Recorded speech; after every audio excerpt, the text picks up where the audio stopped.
There it is. It's gonna take like 20 seconds.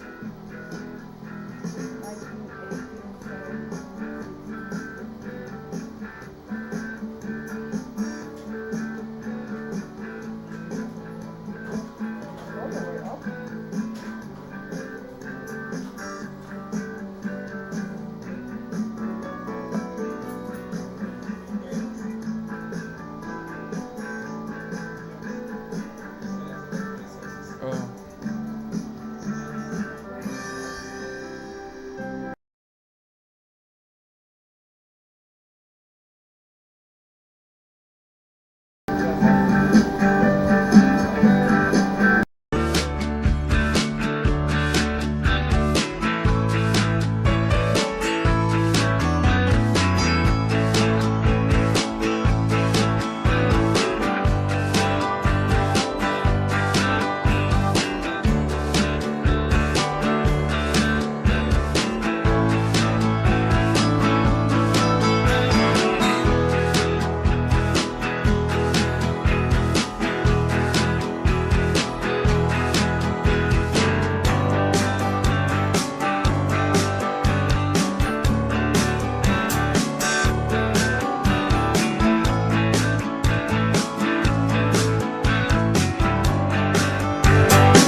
Call the meeting to order. Before we get started, it's on already. Yeah, yes. Before we started with tonight's board meeting, I would like to welcome the community back to our board meeting. Please remember, if you are attendants, you must keep your mask on at all times. Keep physical distance between you and others, and use the hand sanitizer post here in the boardroom. Those who refuse to wear a mask will be asked to leave, and we will call law enforcement if needed. We take the health and safety of your community seriously and ask that you do the same. Thank you. And Daniel, can you do the roll call? President Asay? Present. Vice President Yu? Here. Clerk Nishi? Here? Board Member Dr. Apadaka? Here. Board Member Mr. Beach? Here. Board Member Dr. Eugenio? Here. Board Member Dr. Rios? Present. Thank you. I really want to be personally welcome to our not newly elected now anymore, Mr. Beach and Dr. Eugenio. I think it's the first time sitting on the dais. Welcome. Thank you, Madam President. Thank you. But behave though, okay? Yes, ma'am. Okay, this evening we will be discussing the following item in closed section. Conference with labor negotiator, update on negotiations with ABCFT, AFSCME, and CSEA. Now, about the public comment on closed section, if there are any public comments on the closed section item, do we have any? Scott, do we have any? No, okay. So can I have a motion to move to closed section? So moved. Second? Okay, all in favor say yeah. Yes. So the motion passed to 7-0. So, okay, we're gonna close the section. Do we go out? We're gonna go there. We're gonna go.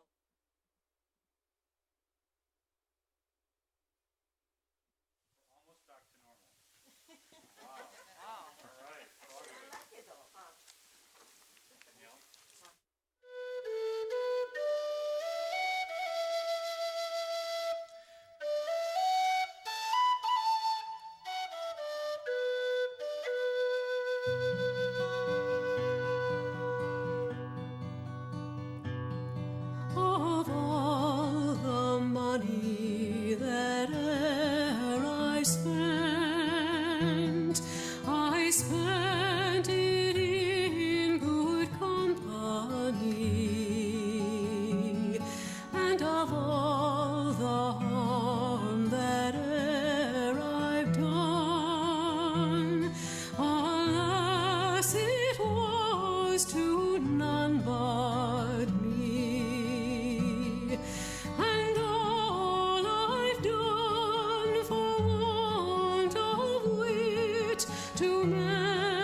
that e'er I've had.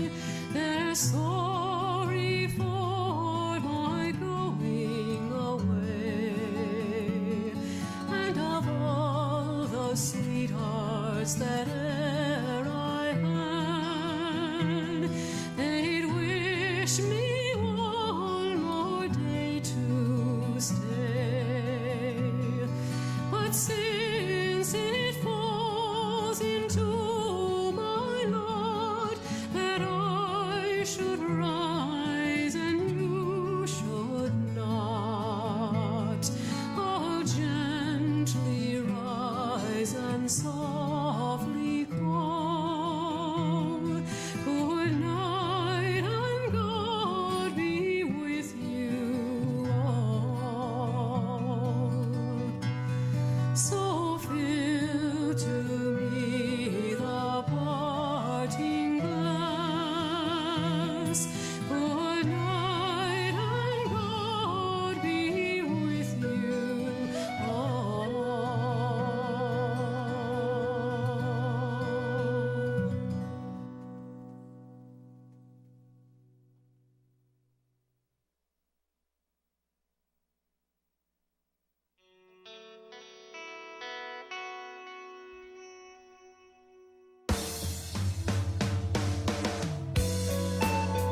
Wow, look at, I'm wearing red. It's happy. We're all gonna happy today, okay? Oh, wow, I rush. Well, now I have a motion and second for, we're back to the open section, please. So moved. So I have a first and second, all in favor say yes. Yes. So motion passed 7-0. Thank you. I get too excited, so I start short of breath right now. But forgive me.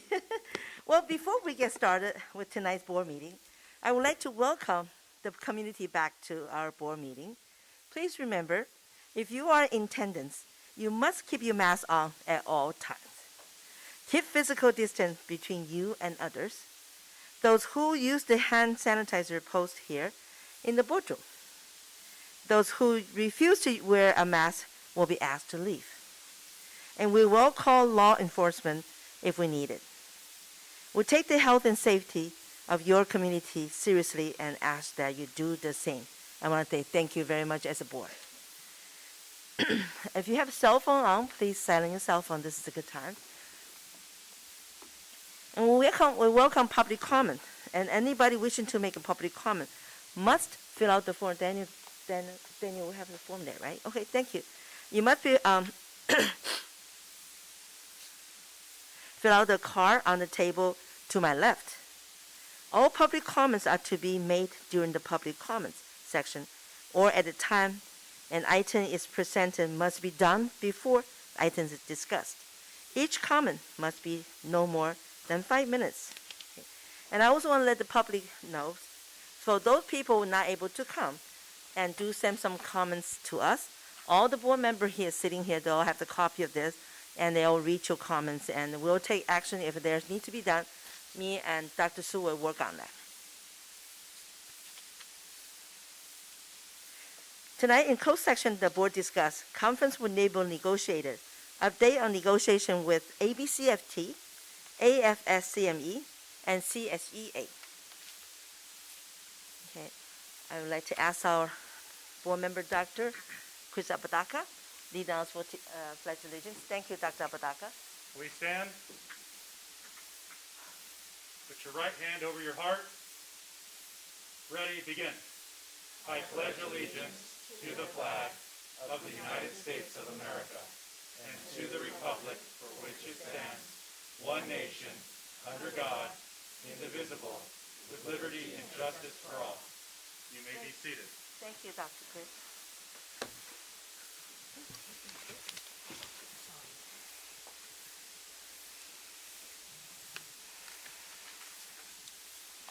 Next one's our presentation. And we'll have Principal Sergio Garcia at Cerritos High School present Hispanic Heritage Month. Dr. Su, please. Thank you very much, President Say. I would like to introduce Sergio Garcia, who's the principal at Cerritos High School, and I know that he's going to introduce his students as well. Dr. Say, members of the board, members of cabinet, Dr. Su, thank you for having us here tonight. But really, I don't think you really want to hear from me. You need to hear from our students as in how we celebrated Latino Heritage Month. So I'm going to introduce to you guys Morgan Colbert and Ashley Medina. Morgan is our senior class vice president, and Ashley is our Renaissance vice president. So I'll let them do the presentation and talk to you about it. And we'll be available for questions afterwards.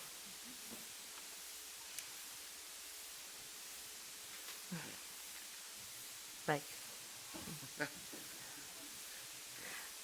Principal Garcia, I want to let you know I wear your school mask last board meeting. Just want to let you know. I keep my promise to you. Sure. I love it at Cerritos High School. To kickstart our Artesia Hispanic Heritage Month celebration, we started on Monday with our Match the Flag game, which was participated by the freshman class, where we had them name the countries and correspond it to their correct flags. We gave them 2 minutes within each task, and we split it up between the green team and the orange team, and the outcome of that was our orange team won. So as you can see in the pictures, we have our orange team, our green team, and a couple of, right here, a closer view. Tuesday, we had our Mod y Tiara game, which was participated by sophomores. And Mar y Tiara translates to sea and land. So the objective of this game was for our MC who oversaw the game to yell out either Mar or Tiara, where our participants would jump to the corresponding side. However, if at any time a person moved to the wrong side, they would be eliminated from the game. So for our next game on Wednesday, it was participated by the junior class. So Loteria, just a brief explanation of it, is kind of a rendition of bingo, but it is typically played in Latin American countries. And instead of having symbols, instead of having numbers and letters to yell out, you actually yell out symbols and images. And you place a bean, and before, if you have like just one more left, you yell out Loteria. And basically the first person that yells Loteria would be the person who wins. And then our seniors participated on Thursday, and we had a piñata. And obviously a piñata, you get a stick, and you're supposed to hit the piñata and break it until the candy falls out. And you're supposed to like get as much candy as you can. And then our last day, Friday, was El Caballo Dorado dance. It's a line dance. Typically, it's played at a lot of parties in Latin America, and that was for everyone to participate, and it was played at lunchtime just to commemorate and have everyone participate, and that was how we closed out our Hispanic Heritage Month. Thank you, and this concludes the report on Artesia's Hispanic Heritage Week celebration. Thank you so much. You might want to stay here. Our board may have some questions to you folks, unless I know Dr. Rios definitely. Okay, I have a number 8. Is Dr. Rios, I think I have first. One is Dr. Chris Apodaca, so it's number 8. I have a number here. You are 8, right? So we'll have the Dr. Chris Apodaca first, then Dr. Rios. Jóvenes, bienvenidos. Young folks, welcome. I just wanted to let you know that your principal is amazing at Caballo Dorado. Me too. I really wish we could have had more room so he could demonstrate for us exactly how great he is at it. Me too. This is very important. We're so glad that you're here. It's so great to start off having everybody back in person with such a beautiful and rich culture that we have, right? That we share, that we have in common. That's ingrained in not just here locally, but in our entire state, right, up and down the state. So I just wanted to thank you for being here, saying welcome back. I can't think of a better way to welcome the public back, besides having just a glimpse, really, of a very rich and long-standing culture filled with traditions and with morals and lessons, right, that we pass on from generation to generation. So just want to say thank you for being here and great presentation. Thank you, Principal Garcia. As always, great job.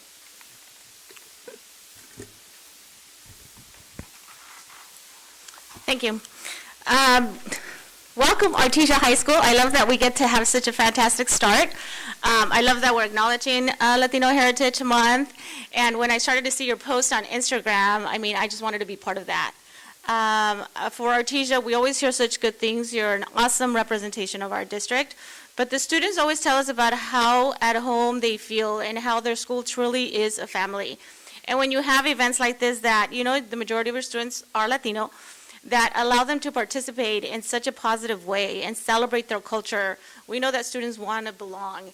And when you have this as part of your lunch activities, I as a Latina myself, I know how that resonates and how awesome that feels. And if you're not Latino, then you get to participate in these wonderful, fun events, such as Caballo Dorado, Loteria, etc. So thank you for your team for putting such awesome events together. Thank you for celebrating our culture in such a positive way.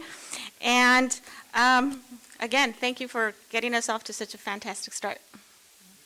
Next one, well, Vice President Ms. Yu.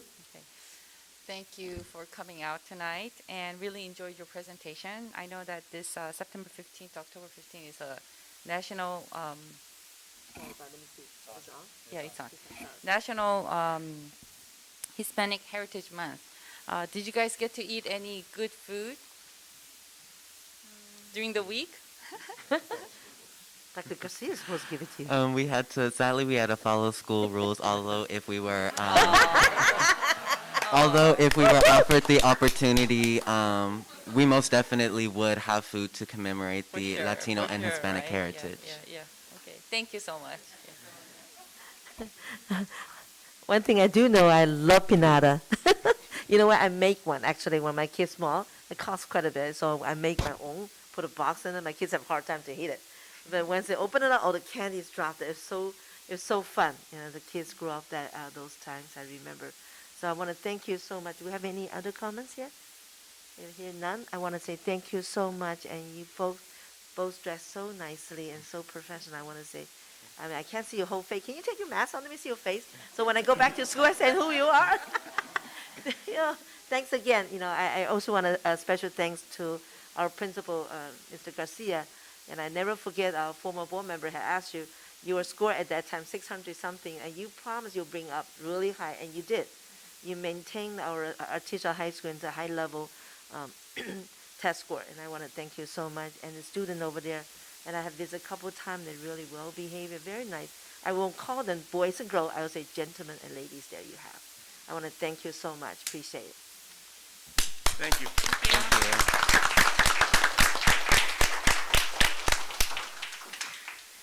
Next one, we're going to approve our agenda.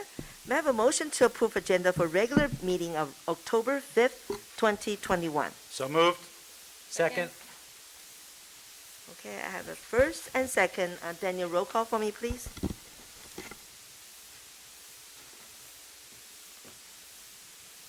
Doesn't seem like it, but Dr. Apodaca, Yay. Mr. Beach, Yes. Dr. Eugenio, Yes. Mr. Nishii, Dr. Rios, Mrs. Say, yes? Mrs. Yu. Yes. Motion passes 7-0. I guess we can move the roll call because since we're in the public right now, am I Yeah, right? Okay, that's right. so I'll stop that. Thank you, Daniel. Okay, and so I am on the approved minutes, right? May I have a motion to approve the minutes of the regular meeting, which is today, October, no, September, I'm sorry, which one are we talking about? October 5th, right? So you have to forgive me, I'm not used to open section now, I'm so excited about, I totally forgot everything. So I'm going to repeat again, may I have a motion to approve the minutes of regular meeting of September 21, 2021? So moved, Beach? Eugenio, second. Thank you. All in favor say yes. Aye. Yes. Oh, thank you. The motion passed 7-0.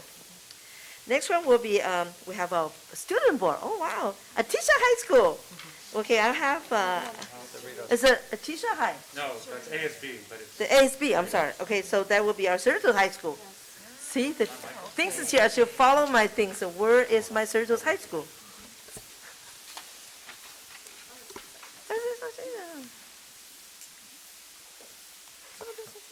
I can't do it from sitting.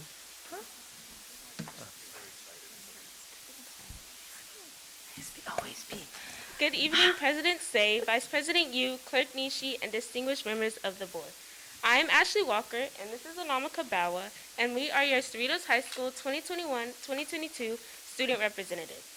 We are honored to present the activities our school has organized since the beginning of the school year. To start off our school year, our ASB cabinet held a workshop towards the end of the summer. On this day, we started off with icebreakers to get to know one each other, and since most of us were new, it was important for us to get familiar with each other. For the remainder of the day, we prepared for registration, where we welcomed new and old students. During registration, we worked student lines and created a relaxed environment for our students. We guided them throughout the campus to purchase their class packages, get their textbooks, IDs, and more. For the first week of school, we introduced students to our Spirit Week. Our Commission to the Spirit, Kobe Dykes, and Santo Eze created this year's Spirit Week to give students opportunities to show school spirit by representing their favorite artists, by wearing their merch, or participating in quad games during lunch. This year's theme revolved around music. The slogan that we stressed was, get back into the groove. This year's Spirit Week included team games like water balloon toss and guess the song. We wanted our students to bond with one another and have fun during this highly anticipated first week back. During our Spirit Week, we simultaneously filmed our annual sneak peek assembly, which went back through the decades and reminisced on past events of our school, which were recreated by our ASB members. Because this is Cerritos High School's 50th anniversary, our top priority was to promote Dawn Pride. Our staff was also incorporated into the video, where they even danced. It was very entertaining, and it helped create a closer bond between the students and administrators. Our ASB executives spoke about upcoming events such as homecoming and our various clubs on campus. The sneak peek assembly showed off events such as homecoming and our various clubs on campus. The sneak peek assembly showed off cultural performances from Maza and a special dance-off from our Cerritos High School dance team. During the second week of school, we aimed to give our walls a renovation. All of our bulletin boards were remade and redesigned to prompt each of its activities. We continuously made posters like Cerritos Way is the best way and Don's are ready, respectful, and real. And with this year being the 50th anniversary, it is important that we showcase our excitement for this special year. Additionally, our class officers held their first class committee meetings in which they went over upcoming events and fundraisers. During this fall sports season, our athletics performed outstandingly. Our girls volleyball team played their first game against Paramount and swept a well-deserving win. Also, our boys football team have started to have a comeback and took a win against Banning High. Our girls varsity and JV tennis teams also had an incredible start to their season with wins against North Torrance and El Rancho. Cross country participated in various runs like the District Cow Run and traveled to Hawaii for the Luani Invitational. September 13th to the 17th was Cerritos Annual Club Week, which was put together by our commissioners of clubs. Each day of the week was designated for different clubs that our students could be exposed to through different types of cultural, academic, and special interest clubs. Even though we had restrictions to keep in mind, we were able to create a safe and easy way for students to find their interests and build those relationships with fellow students. One new thing we added this year to stay safe was instead of having flyers handed out, we required clubs to have QR codes. Through those QR codes, you could scan them and get your digital poster online and access important links and dates. This addition created less work for our lovely custodians, and environmental clubs on campus were very happy. With September 15th being the first day of Hispanic Heritage Month, our commissioners of multicultural affairs were tasked with bringing Hispanic culture to life on campus. We started by creating country flags such as Chile, Honduras, Brazil, and other Hispanic countries. We incorporated the culture by playing well-known Hispanic songs throughout lunch and hold dress-up days to encourage school spirit. One of the recent activities we held in the quad this Friday was making papeles picados, which were featured in our front office. Now we're here to the present, so future events that will be coming up this October is our homecoming premiere, virtually, which is tomorrow. Wow. And our Red Ribbon Week, the annual Halloween costume contest, and much, much more. We have strived to create a safe and welcoming environment for all students, and as the year progresses, we intend to keep it that way. Thank you. Before you go, I'd like to introduce you two to the public. I assume your parents here, I would like to have you be acknowledged to the public. And I know we have Anamika Bauer, right? Who is, okay, thank you. Can you take your mask off to show your parents right there to the public so we will see you? Real quick and can put it back. And then we also have Miss Ashley Walker. You're two so beautiful. And I want to sincerely apologize to Principal Walker, because when I see ASB, I don't know why I was reading like a teacher high school. And I know better the color, the difference between Artesia High and Cerritos High. But I want to thank you so much for your presentation. And I do know we have board have some comment. Now our Vice President, Ms. Yu. I just want to say thank you to Anamika and Ashley Walker for your presentation and just your service at your school campus. It must have been really challenging coming back from pandemic. How is it getting all the students involved? It's actually kind of easy because the students are ready to be back on campus and ready to get more into school. So we have more people joining quad events and playing games and doing school activities. Fantastic. You guys did such a great presentation. Thank you very much. We also have our board clerk, Mr. Ernie Nishii, who will have some question or comment to you folks. Thank you. So, do you find that it's easier because there was a pent-up demand for them to want to go back to events? Yes. So, do you like to go back to school now? It has its benefits. I agree with you. Don't worry, the principal's not here listening to you. Don't be sad This about is it. between you and me. But yeah, I mainly came back for my social life. But yeah, I'm ready. I'm happy to be back in the classroom and working with other people, not through the screen, and like actually talking to them in person and getting to know them. Yeah, last year was kind of hard getting to know our teachers. So this year being in person, you really get to have that education one-on-one, and they give you extra help, and it just feels much better learning face-to-face than through a screen. So which is why I'm really happy about doing that. That's great. That's great. Good job. Thank you so much for him today.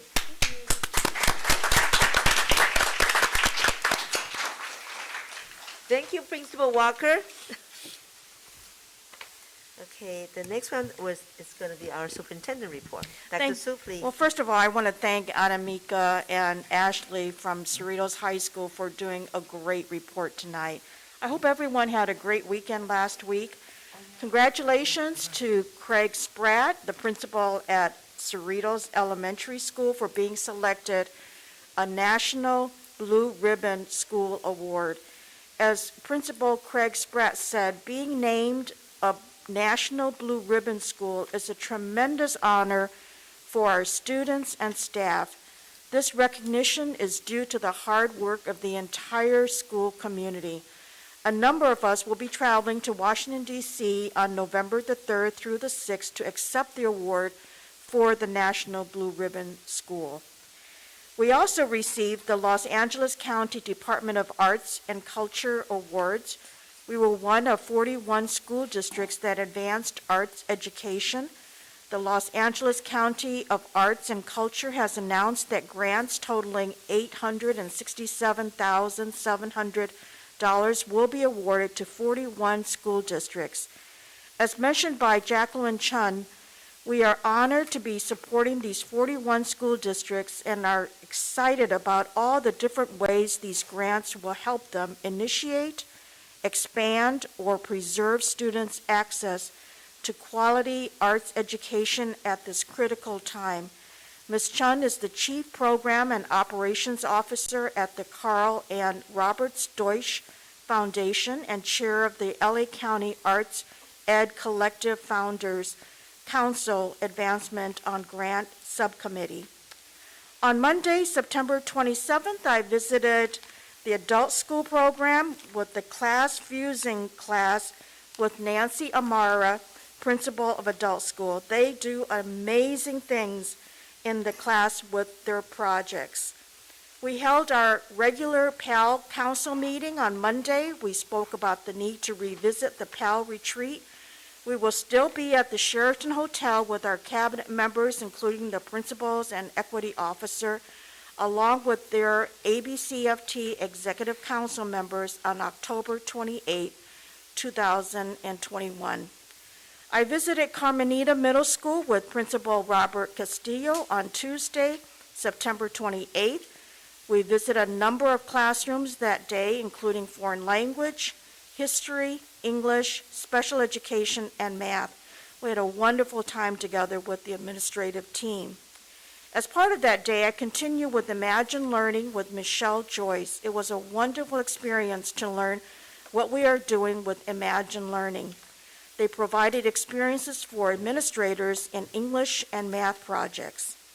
On Wednesday, September 29th, I went to adult schools at Cabrillo Lane to experience the dental assistant program with Principal Nancy Amara. I learned a lot of information regarding the dental assistant program from the students. In the afternoon, I participated in the Attendance Data Works program. There were almost 1,000 participants in the program with us. Hetty Chang, who used to work with us in our district, Executive Director of Attendance Works, was with us all afternoon. In addition, Kwesi Rollins with the Institute for Educational Leadership in the meeting.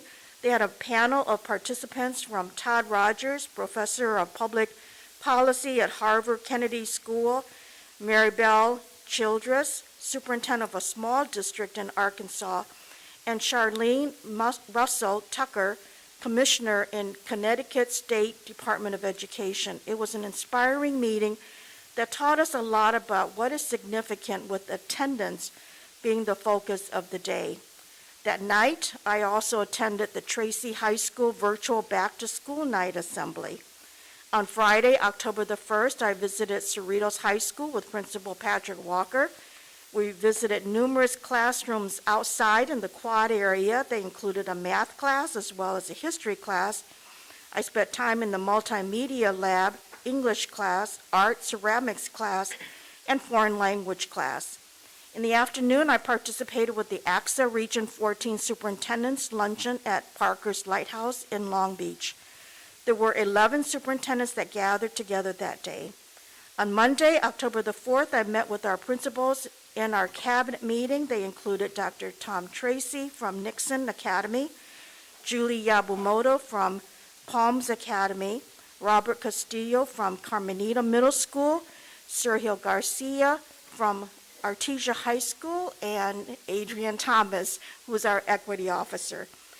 In the afternoon, I attended the iReady Commanding the Future Education, Data, and Visible Impact. The main speaker was Woodrow Pack. There were numerous participants in the event. Within the next 2 weeks, I will be evaluating our cabinet members. They have the dates and times in my office.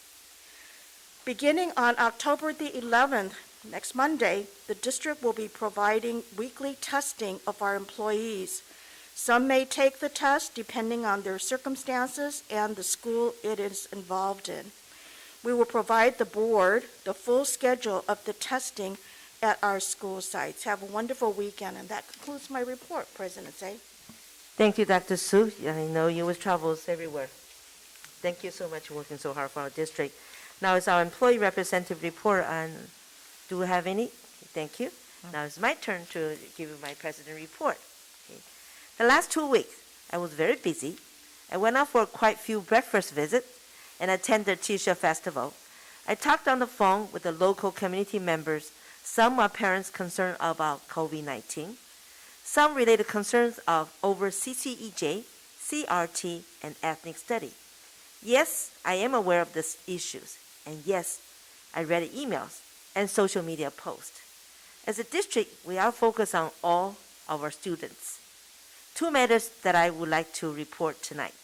One big question was why I took off Winnie High School CCEJ item 3.4-4. I want to make this clear to the public. I did not remove the CCEJ agenda item, but recommend that our staff to provide the curriculum information to my colleagues to review before we voted. Tonight, this agenda item will be put back to vote after my colleague now had a chance to review the information that our staff has provided, and we don't take easy here. As a private event held a few weeks ago that 2 of our board members attended, our district legal counsel recommended me as follows. There was not a violation of the board code of ethics. Rather, it was a board member expressing their personal views, not view of the district. Censure is not for what a board member action as a board member violates board policy of the law. It is not for when someone provides a personal opinion, but as a board president, I will have one old Chinese saying that I would like to share with my colleague here. Disease enter the mouth, and out the mouth comes with evil. In Chinese, say, 祸从口出. I mean, when we say something, we need watch out. And this is quite a lesson for all of us to learn today. After our last board meeting, my colleague, Dr. Rio, asked if we can celebrate National Hispanic Heritage at our board meeting. I say, of course, because it's so important to present it here to allow us to understand each other's and what we've been contributing to this country. All of us ancestors had did something in here in the United States.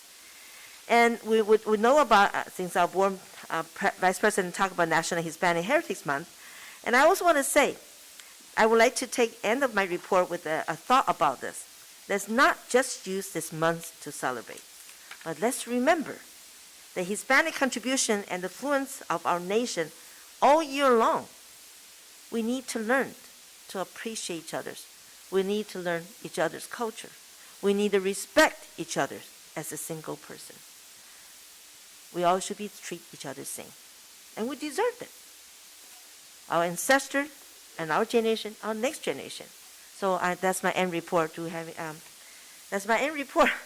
That's why we wear the Hispanic dress today, to show the appreciation and the contribution to our country. So I get a little excited. You have to forgive me. Red really pumped me up.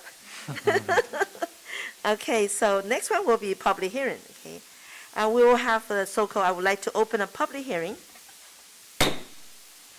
on the initial proposal submitted by the ABC American Federation of Teachers Local 2317, California Federation of Teachers, American Federation of Teachers ABCUSD, to reopen negotiation for a successor collective bargaining contract for the 2020 to 2023 master contract. Copy of initial proposal are available for the public to review. Are there any public comments in here? Clerk Nishii? I don't see any public comments for this particular item.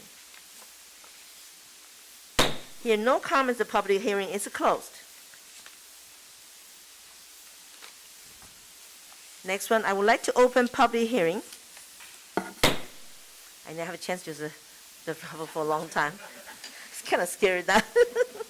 So I would like to open the public hearing on the ABC Unified School District negotiating team response to the ABC American Federation of Teachers, Local 2317, California Federation of Teachers, American Federation of Teachers, ABCUSD, to reopen negotiation as successor collective bargaining contract for 2020 to 2023 master contract. Copy of district response available to the public to review. Do we have any public comments, sir? I do not see any.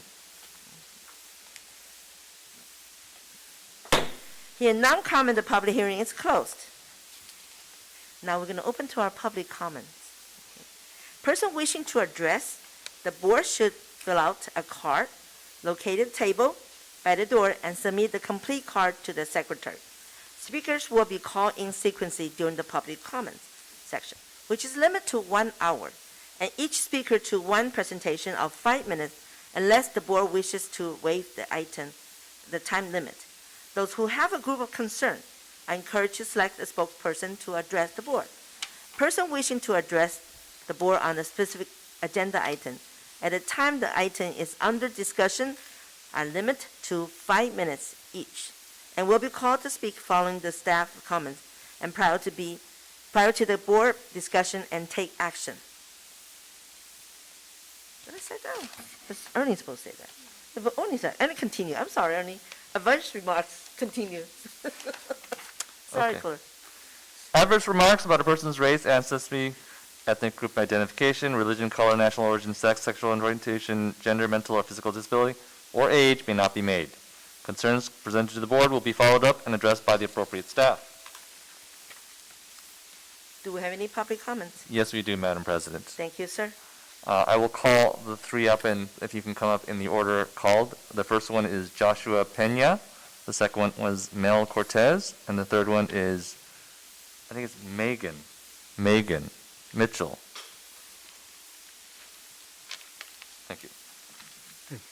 Good evening, Madam President Say, board members, Superintendent Dr. Sue, members of the cabinet. Thank you for your time and allowing me the opportunity to speak. My name is Joshua Pena, and I'm a mental health professional with the district. Being mindful of your time and the voices of other community members who would like to speak tonight, I will be representing 25 of the current mental health professionals with the district. During the last board meeting, Dr. Apodaca used his report time to discuss his concerns with the turnover rate of mental health professionals at ABC due to lower than average salary ranges. This also is a concern of us, the district mental health professionals. We have had 9 of our colleagues leave this position in the past 6 months, most moving to nearby districts due to salary. ABC mental health professionals are individuals required to have master's degrees and experience. We provide services to support students' social and emotional well-being. We also serve as a link between the school, home, and community by providing direct and indirect mental health services to students, families, and school personnel. This support has been proven to have a positive impact on students' academic and social success throughout the school career and into adulthood. A key component of our role is to advocate for our students during staffing, SSTs, IEPs, 504 meetings, to name a few. While teachers and administrators look at data such as grades, attendance records, assessment scores to determine how to best support the student, the role of the mental health professional is to understand the barriers to learning and support the student and families to remove or reduce those barriers so the student is able to learn. This could be anything from homelessness, death of a loved one, or mental health challenges. Our goal is the same as everyone at ABC, with the addition of one thing. We want to help the students become academically successful and gain highly emotional intelligence throughout their ABC career. Together with teachers and administrators, we complete the circle of care.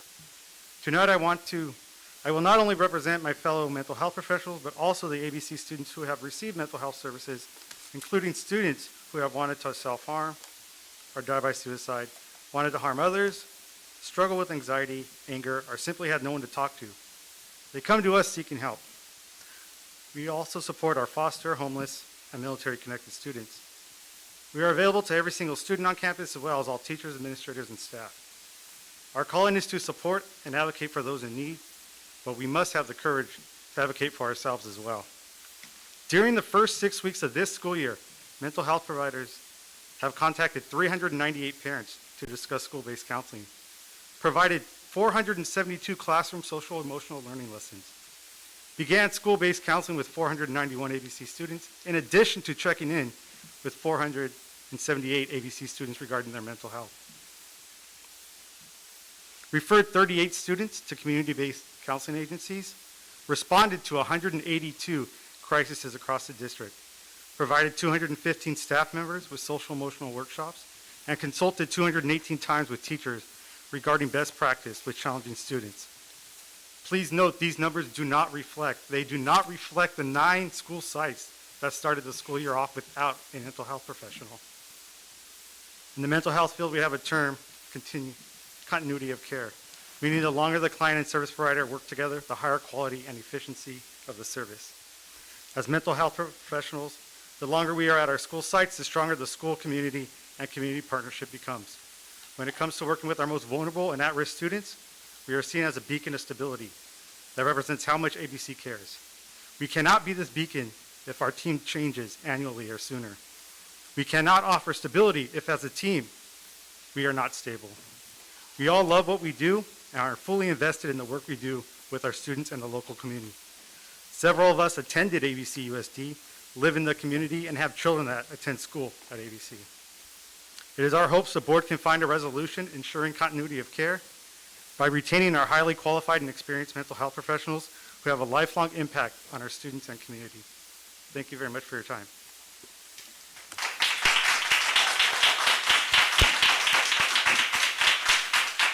Point of order, Madam President. Yes, go ahead. If I may ask for a clarification really quick. 2 things. One, do we have any other mental health professionals here? Can you please stand? Thank you. Remain standing. Also, Madam President, either now or before any of them leave, would it be possible to get clarification as to whether or not we are re-examining and looking at the compensation structure for this particular group of individuals, if and when appropriate tonight? Dr. Su? We have been re-examining the salary schedules for all of our mental health professionals. Thank you, Madam President. Thank you, Dr. Su. And we are sincerely and we are aware how hard you've been working in the past, especially with COVID the past 2 years. We want to thank you so much. One person worked for the whole school. Sincerely appreciate you all hard working for us.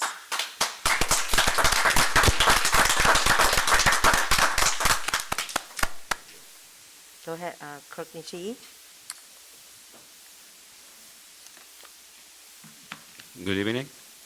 Audre Lorde said, it's not our differences that divide us, it is our inability to recognize, accept, and celebrate those differences. Good evening, board members. My name is Mal Cortez, and I'm here to ask board member Suyu to resign her position. We cannot trust her as a leader in our district to lead our students equally. Whatever vote she takes or has taken in the past are questionable. Every time I think the district is addressing race, bigotry, prejudice, ignorance, and students and teachers, the district disappoints me. This time it's not a student. This time it's not a teacher or a principal making excuses for a teacher. It was board members with you. What I'm going to tell you was said as an official ABC board representative. Regardless of what she says, the flyer said ABC representatives were invited. And two board members shared the stage with a racist woman making the presentation. This was said at a presentation organized by the person that posted caricatures on the White House lawn with watermelons while Obama was president. This was said at a presentation about race by a racist anti-Semitic woman. This was said at a presentation where the Gray State seal of California's Education Department was crossed.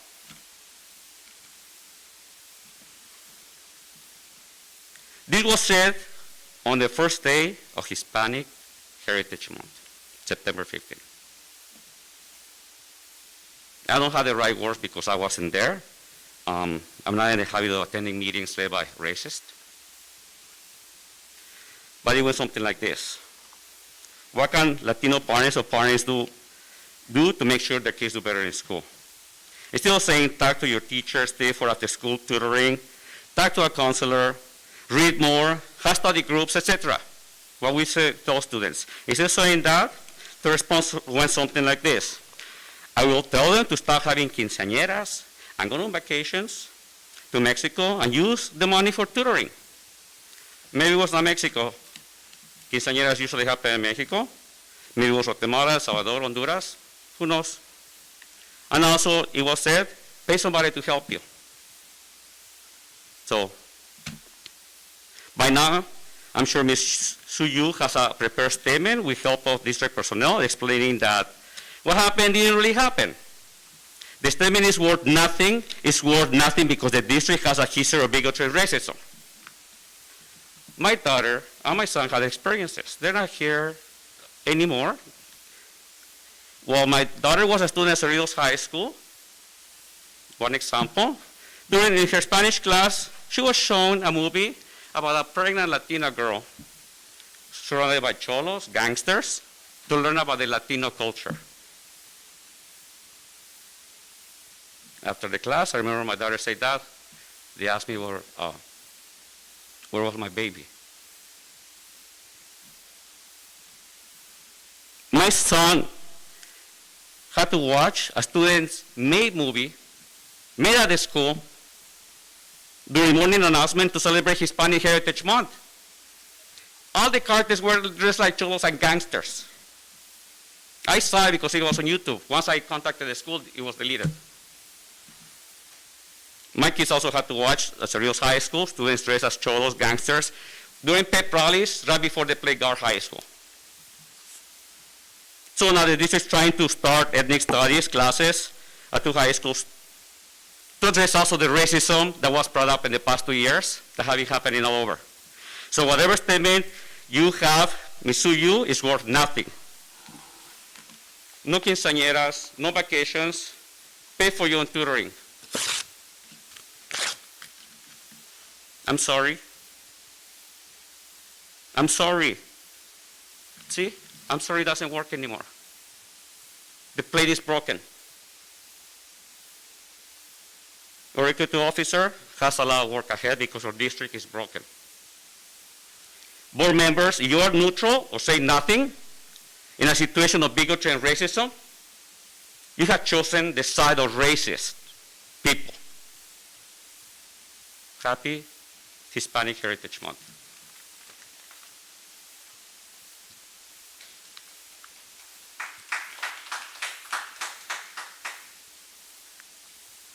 Megan?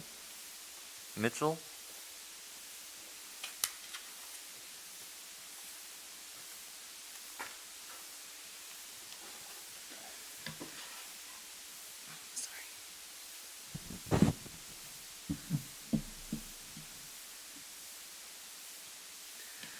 Good evening, Dr. Sue and Board of Trustees.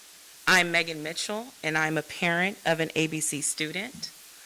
The ABCUSD policies, administration, regulations, and board bylaws begins with the philosophy, goals, objectives, and comprehensive plans for our district.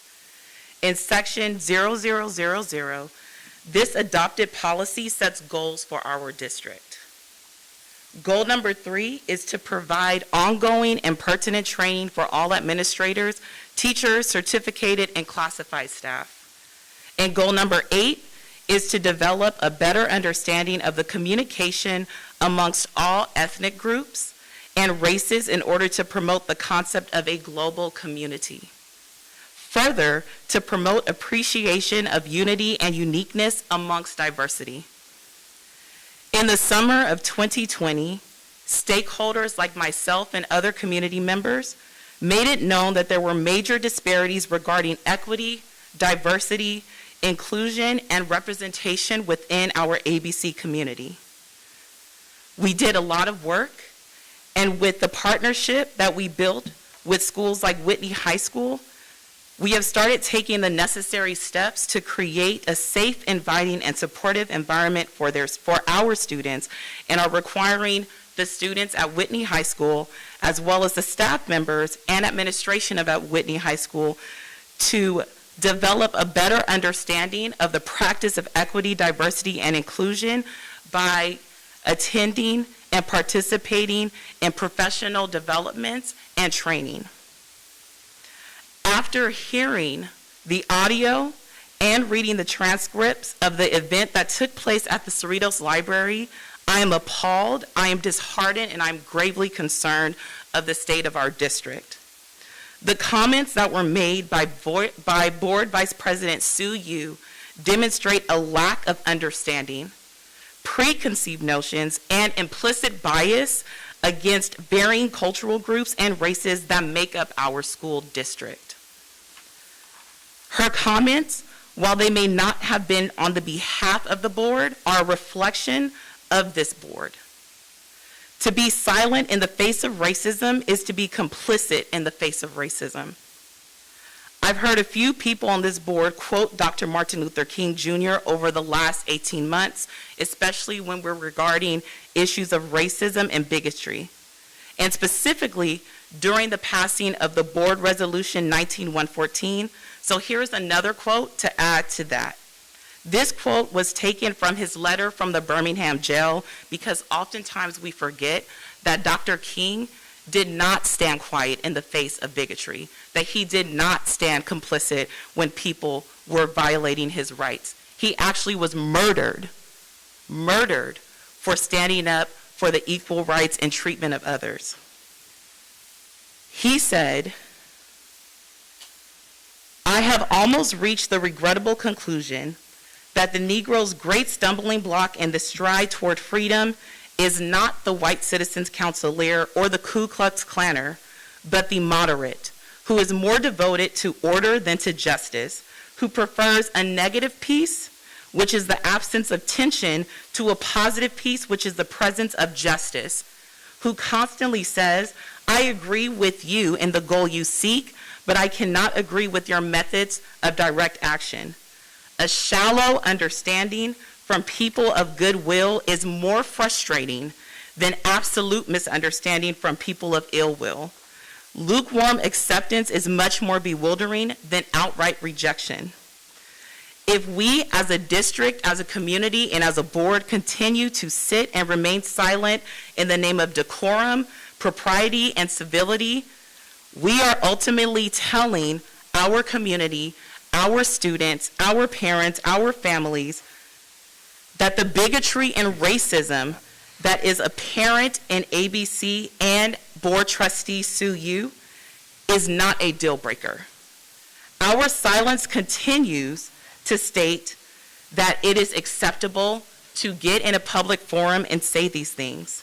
How can we trust that this board will represent, value, and celebrate our diverse student and faculty population if our own board vice president can make such heinous statements while also posing for pictures of a cross-hatched and altered seal of the very state Board of Education seal that you took a vow to uphold?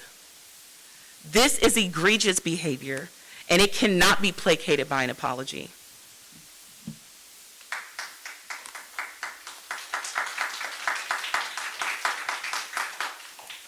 Mr. Sam Desai?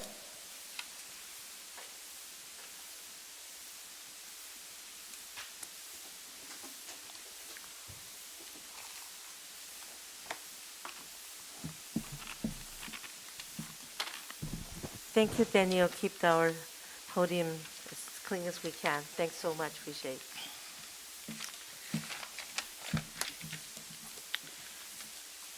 Thank you. Board members, Superintendent, President, for opening up the forum so we can come and speak here. One of the reasons I'm here today is as you allow parental communication, parental community participation, please keep in mind that there are many parents who still believe COVID is real. Now, some of you board members have a challenge believing in that. Otherwise, you would have this Zoom meeting available to individuals who want to participate but haven't shown up. So COVID is real. This is safe, and yet there are individuals who would like to give their opinions. Being a coward doesn't make you a good board member. By telling your constituents that you want people to participate, and then not even having it on agenda, and then hiding behind president and superintendent that they have 50-50 right to put what is on agenda, is cowardly. You want parental participation? Then act. Don't talk. What is the reason that you don't want parents to participate? Is it your health? Is it our health? As President recently mentioned, that our health is important to you. Well then, you should be the first person who would have said, let's get these people on Zoom. Give them another option to speak. You may want to hide behind something which is in legislation. Well, if you read up ASB 341B, you should know that as of today, you are still allowed to have remote conversations. So why is it not on agenda? Well, one of the first things that came to mind is because we knew that when board members don't want to hear something, they will do everything in their power to hide behind words. So what happened? Well, we all know that if 35% of ABC Unified School District's children want to improve their studies, they need to stop celebrating Quinceañera and going on vacation. Absolutely. That is right. But if anyone does not agree with that and want to share with you that that is racist, you don't want to hear it. You don't even want to acknowledge that. What you will do, you will go to meetings by some individuals who don't believe in equality in pretense that you want to learn something about critical race theory. In order for you to learn something about something like that from a person who doesn't respect other religions, other races, shame on you that you have to go to them to be educated on a subject which really does not need spotlighting. Something is broken in this board, and we have known about it. And it begins with those of you who wants us to believe in you. You have lost our trust. Not once, not twice, but on consistent basis by showing that you refuse to put something on the agenda because two individuals here have you guys in chains. So if you are board members and you are voted in, show some courage. Don't talk about participation. Do something so that we, parents, who disagree with some of the things that you are doing, shameful things you are doing, can give you that feedback. It is important that we lead by example. And yes, Vice President Suyu, that was shameful. And I do understand that some of us elites are a little bit pompous when it comes to how other people should be educated, should be behaving. But the way things have come across, I do believe that you have a lot to fix. And you can start by resigning. Thank you.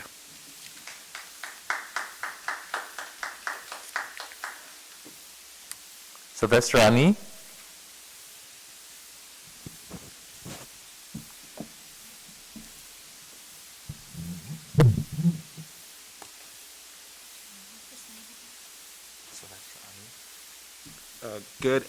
Good evening, board. Before the mental health professionals leave, I just wanted to say my support for them and looking forward to the discussion about what we can do to continue having retention within that department.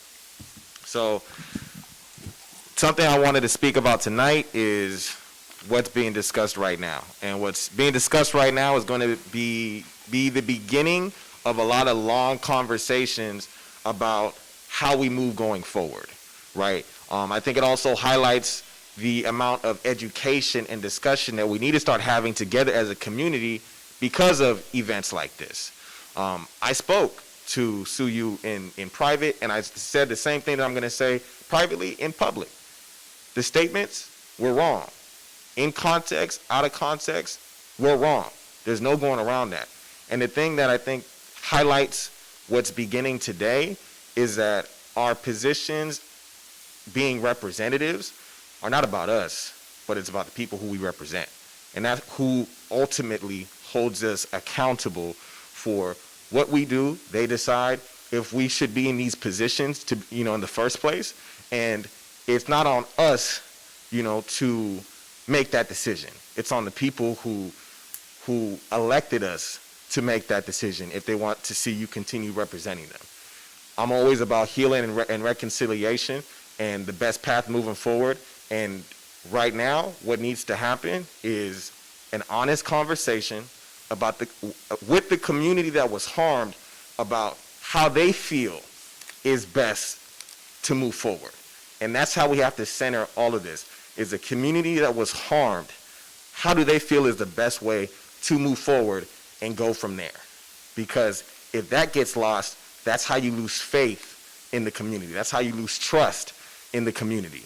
So what I am putting out to the board is to listen to the people, respect what their decision ends up becoming, and move forward from there without making it about any individuals, because the work that we're all involved in with education is bigger than us. It's all about the people, the parents, the children that we represent. And if we lose faith in that, then what do we really have? So that's what I'm imploring to the board, is to support what the community ultimately wants and proceed from there. Thank you. Okay, that's the end of the, no more, right, guess? There might be one more. Oh, okay. And I also want to let the people sit in the back. Can you see with the big screen that we're provided for, you can see? And can you hear very well? Megan, can you hear very well from our? Thank you. I just want to make sure that you guys can hear, you can see us. Thank you.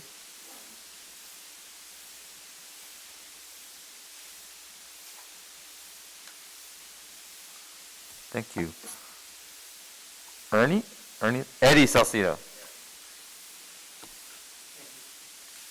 So I raced down here, good evening everyone, and the mental health professionals, if you're still here, thank you. I raced down here, I was watching online, to echo someone's comments earlier, I had to wait till my wife got home to watch the kids so I can come down here. So having the option moving forward for people that can't get down here, no matter what business you're in around the world, whether you work for IBM or the ABC Unified School District, telecommuting options are there. So if you guys can address that and have people still be able to comment on Zoom or some form of that. This issue, there's no two ways about it, Ms. Sue. You have to resign. The option isn't there. You made a mistake. You may or may not have meant it the way that it came out, that does not matter, as a gentleman just said right now. You must resign. There is no question about it.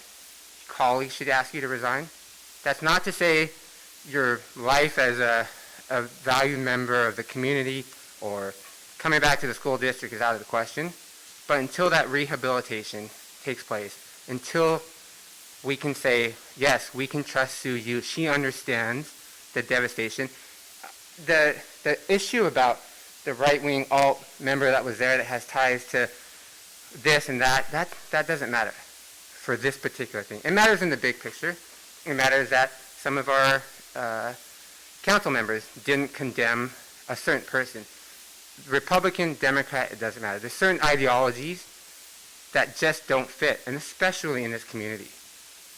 And I don't think you're a bad person. I don't know you. So I can't say you're a bad person, a good person. All I can judge you on right now is the comments that you made. And you made them. And you need to own them, and you need to do what you need to do to get the trust of the community back. And so I think the right thing for you to do is to resign. And you can start right away with, how do I get better? Thank you, 3 minutes. How do I change this narrative? I mean, look at the diversity of this board.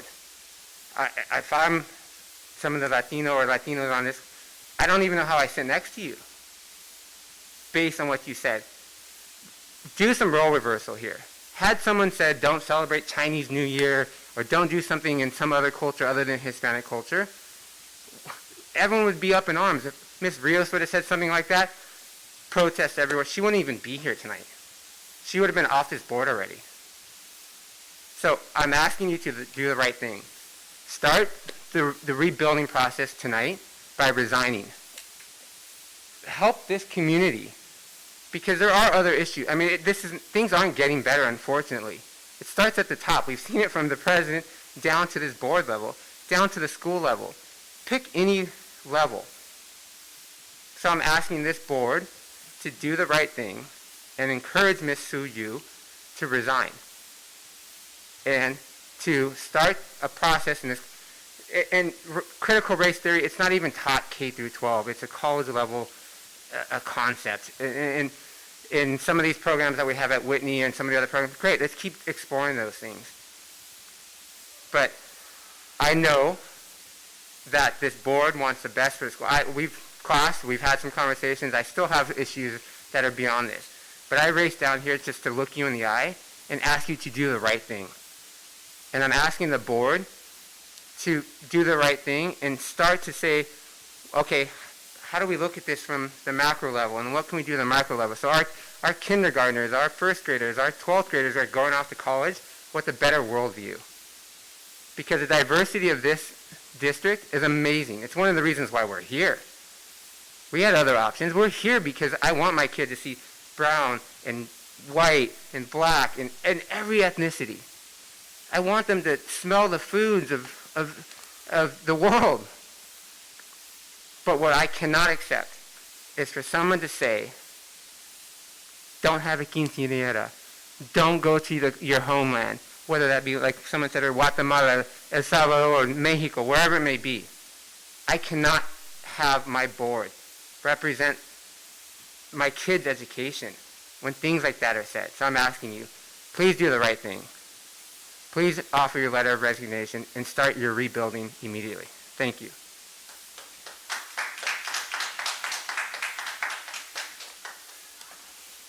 Is that all? Are we closing it? There doesn't seem to be any more present. Thank you. Now I'm going to close our public comments.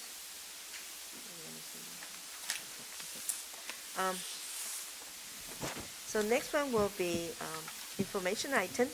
Am I right, Dr. Su? Huh? Consent? Okay, sorry about that. May I have motion to move the consent item? So moved. Second, Nishi. Is anyone wish to remove any item to be considered separately? If none, all those in favor say aye. I do want to remind, I do want to remind my colleague here that one of the item 3.2C, that is a CCEJ for Whitney High School. And I assume all my colleagues read the curriculum. Yeah. But anyway, so I do have our Dr. Abadaka and No, 7 is, trying to see that. Oh, we have our board member, Mr. Beach, go ahead. Madam President, thank you. I don't want to remove any items. I just want to make a comment on 1.2C. I'm so happy that our district continues to do Red Ribbon Week. As many of you know, I proudly serve on the International Red Ribbon Movement Board of Directors, and my uncle, Henry Lozano, actually started the Red Ribbon Movement in 1985 after the death of a DEA agent who was a good friend of his. So this hits very close to home to me. I'd like to encourage all of our parents. It's never too young to talk to your children about the harms of alcohol and drugs, and I encourage you to do it during this month when they come home and have that red ribbon on. So thank you. So for you, just a comment, right? Yes. Okay, so all in favor, we have a motion and second. All in favor, please say aye. Aye. Thank you. Motion passes 7-0. You got it. Okay. Next one is information item. This regarding California School Dashboard Local Indicator. Dr. Mayfield?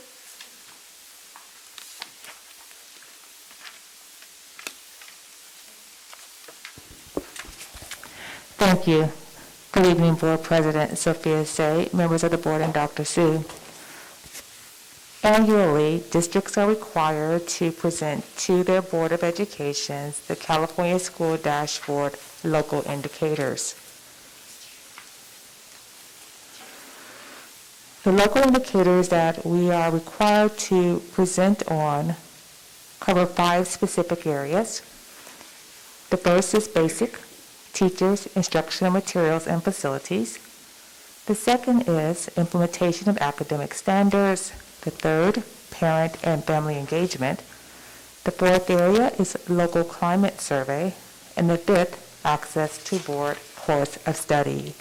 And so this evening, I will be providing the district and our board feedback on our progress during the 2019-20 school year. I do want to remind the board and the community that this data was reflective of a time period in which we were at the peak of the COVID-19 pandemic, and schools were fully virtual for the majority of the school year until later in spring. In the area of basics, 100% of ABC teachers meet the criteria on the teacher credentialing report to be highly qualified. In the area of facilities, we use the Williams facility reports, and for those sites that were visited, they met the requirement at 100%. And in terms of Williams instructional materials, 100% of our teachers have certified that they have access to standard-aligned instructional materials. In the area of implementation of academic standards, this speaks more directly to the professional learning that's offered to teachers in preparation for them to implement the state standards. We have a comparison to the 2018-2019 school year and the 2020-21 school year. And you'll see that for the most part, we maintain 80% or higher in the areas of ELA and ELD, that's English Language Arts and English Language Development, math and science. We do have a decline in the area of history, social science, and we accredit that to the fact that in 2020-21, our grades K through 6, we were in the middle of a textbook adoption. But due to the COVID-19 pandemic, the adoption process was delayed. We are now in the process of implementing. We have purchased those materials, and we are in the process of implementing that training now for teachers. The majority of ABC teachers are at the elementary level, and so we do anticipate to see this percentage increase in our next report. The next area, parent and family engagement, the state offers a tool which is our California School Parent Survey. And that survey, we have questions that we have aligned to these 3 required areas: building relationships between school staff and families, building partnerships for student outcomes, and seeking input for decision making. Again, this survey was administered last year during our pandemic, but we had an increase in the participation of our families, with 4,555 families responding to the survey. 2,659 of those family members represent students in elementary, 567 middle school, 1,290 in high school, and alternative high school, 39 families. When completing the surveys, districts are asked to use the data to examine their progression. And so how well are we progressing in these different areas? And we rate ourselves based on our progress. And so if we are at the exploring and research phase, then we would say that we will give ourselves a 1 for exploring and research, our beginning development stage. Initial implementation indicates that there is some evidence that the practice is in place in our schools. Full implementation means that the evidence supports that the practice is progressing. And full implementation and sustainability, the evidence supports that the practice is not only progressing, but it's progressing for multiple years. This is our first year of using this survey, and so we won't have any indicators at a 5 yet. But if we continue to see progression, we can assume that some of these practices are being sustained. And so we hope that in the near future, we will see 5 in some of these areas. But again, this is about our progress towards meeting these practices.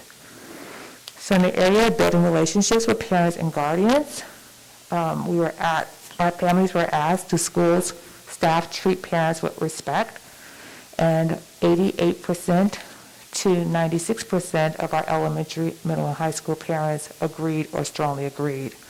And so throughout this presentation, yellow represents the feedback from our elementary parents, blue is our middle school, and green is our high school. Parents were also asked if they felt welcome to participate at school. Again, the range is from 79% to 85% of our families strongly agreeing or strongly agreeing with that statement. Parents and family members were also asked if the school communicates the importance of respecting different cultural beliefs and practices. In this area, 84% to 91% of our families felt they agreed or strongly agreed that schools are respecting the different cultural beliefs and practices. In terms of schools providing instructional materials that reflect my child's culture and ethnicity and identity, we see a drop in the scores in this area, and we recognize a need to ensure that there is more representation of our children and their culture in the materials that they're receiving. The range here is 62% to 77% of our families agreeing or strongly agreeing. In the area of how well the school provided you information on how to help your child plan for college and vocational school, again, these scores indicate that there's a need for more work in this area, as the scores range from 27% to 48%. Now, we know that our high schools do a lot of work around this area when it comes to students being prepared for college and careers. And so some of this could be a matter of how is that information being communicated to the families. Students may be aware of it, but in this particular case, it's our families who are taking this, our parents and our guardians who are taking the survey. So again, an indicator that we still have work to do in this area as well. And so here is what will be publicly posted at the California dashboard in the area of, in the statement where we rate the district's progress in building trust and respectful relationship, we can indicate full implementation. And again, that term just means that there is evidence that there is the practice in place, which is supported by the data in which our families are stating that they feel that the school does respect them with a rate of 88% to 96%.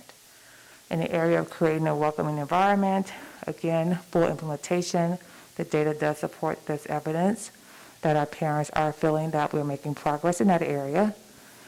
In the area of learning about each other's family strengths, culture, and language and goals, we have a range of initial to full implementation.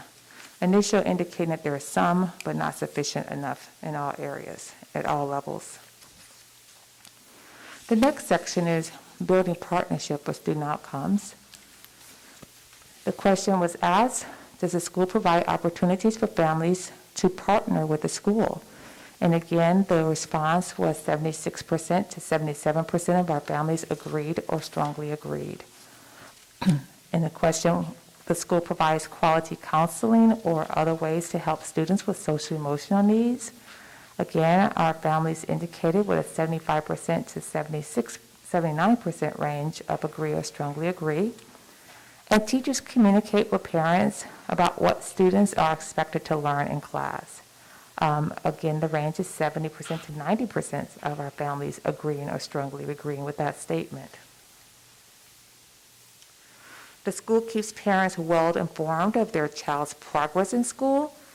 The indicator shows us that 86% to 91% of our families agree to strongly agree with that statement.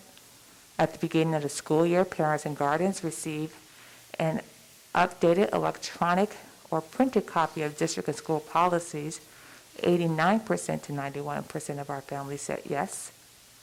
The school provided information on expected role of your child's at your child's school. Again, we see that these numbers indicate that there's a need for more work in this area. 44% of our high school parents saying very well, up to 62% at the elementary level saying very well.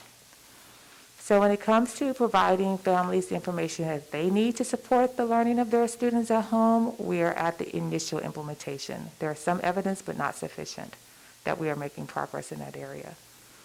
When it comes to families having awareness of their child's progress and how to work with the school, the data supports full implementation. When it comes to parents understanding their legal rights and advocating for their own student, again, the data supports full implementation. The last area is seeking input for decision-making. We ask families if parents are invited to participate in decision-making meetings at their child's school. The range of agree to strongly agree is 78% to 85%. This school actively seeks the input of parents before making important decisions. The range is 70% to 81% of our families agreeing or strongly agree. And the school actively seeks parents' participation in planning family engagement activities. 63% to 80% of our families said yes. So in these areas, we feel that we have made full implementation, meaning again, that if you look at a progression, there's evidence to support that our families do feel that they are involved in a decision-making process at their schools and that they are involved in helping make decisions regarding engagement activities at school. The other survey that is administered to our students in grades 5, 7, 9, and 11 is the California Healthy Kids Survey. And in 2020-21, again, I want to emphasize that we were in the midst of a pandemic, and the questions here are centered around students feeling connected. Do they feel connected? And there was a significant gain from the previous year. We were not able to administer the survey in 2019-20 because at the time that the survey was being administered is when we dismissed for school. So that's why there's a gap in the data. But from 2018-19 to 2021, and again, when you think about where we were at that time, there's a significant increase in our fifth graders saying that they felt connected to school, even though that they were primarily in school virtually for most of that school year. With 66% reporting for seventh graders, 67% for ninth graders, which is pretty high for ninth graders, and 56% for 11th graders. So across the board, all grade levels had an increase. The last area is access to a broad course of study. If you recall, there was a law that passed last year. And what that law allows students to do is to choose pass or not pass. So a pass or not pass is equivalent to a D- or higher. So it could be an A, B, C, and as low as a D-. Because of the pandemic, the universities did accept a pass as meeting the A to G requirement. Absent a pass or no pass, the standard for A to G requirement is a C grade. So really the data is not comparable because under one situation, a D- met this requirement. But outside of a pandemic, students have to have a C in order to meet the A to G requirement. But even with that said, overall, the district maintained a 59% passage rate of students who have met the A to G passage A to G requirement, which is a requirement that's established by our UCs in our Cal State universities. Enrollment in our advanced placement classes last year, overall, we had 33% of our district at the secondary level who were taking advanced placement courses, 6.1% representing English learners, 25.8% socially economically disadvantaged, 6.3 students who identify as foster youth, 27.4% students identified as African American, and 20% of our students identified as Hispanic. And across the board, those are slight increases. And that ends the report on our California dashboard, local indicators.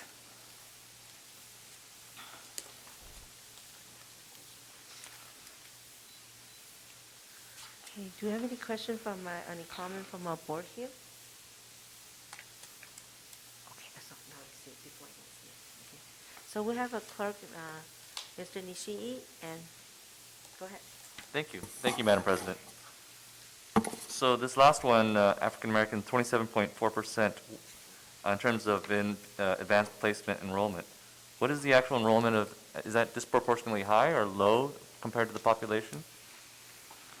So in ABC, overall, we have about 8% to 9% of our students are identified as African American students, and I don't know what that breakdown in front of me is for our high school students. But what I will share is that the year prior, that rate was 19.8%. So I don't have the actual numbers in front of me, but that's a slight increase in the percentage of the students who identify as African American who are taking an AP class. So a disproportionately high number. It has increased, yes. Well, that sounds like a success.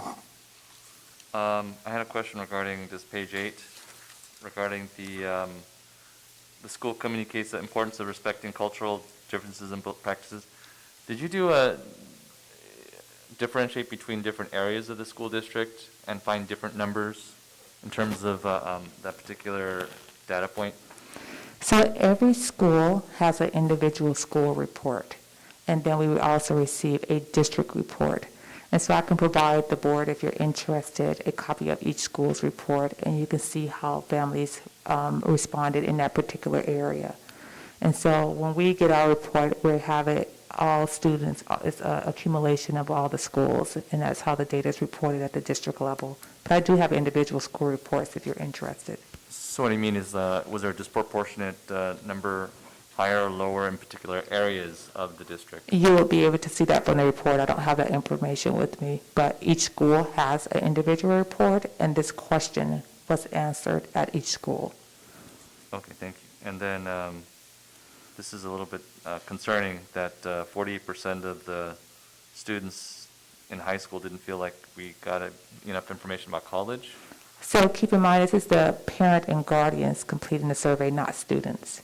And that's why I shared earlier, I know that our high schools do a tremendous amount of work in this area. And so potentially the challenge for them is how is that being communicated to the families?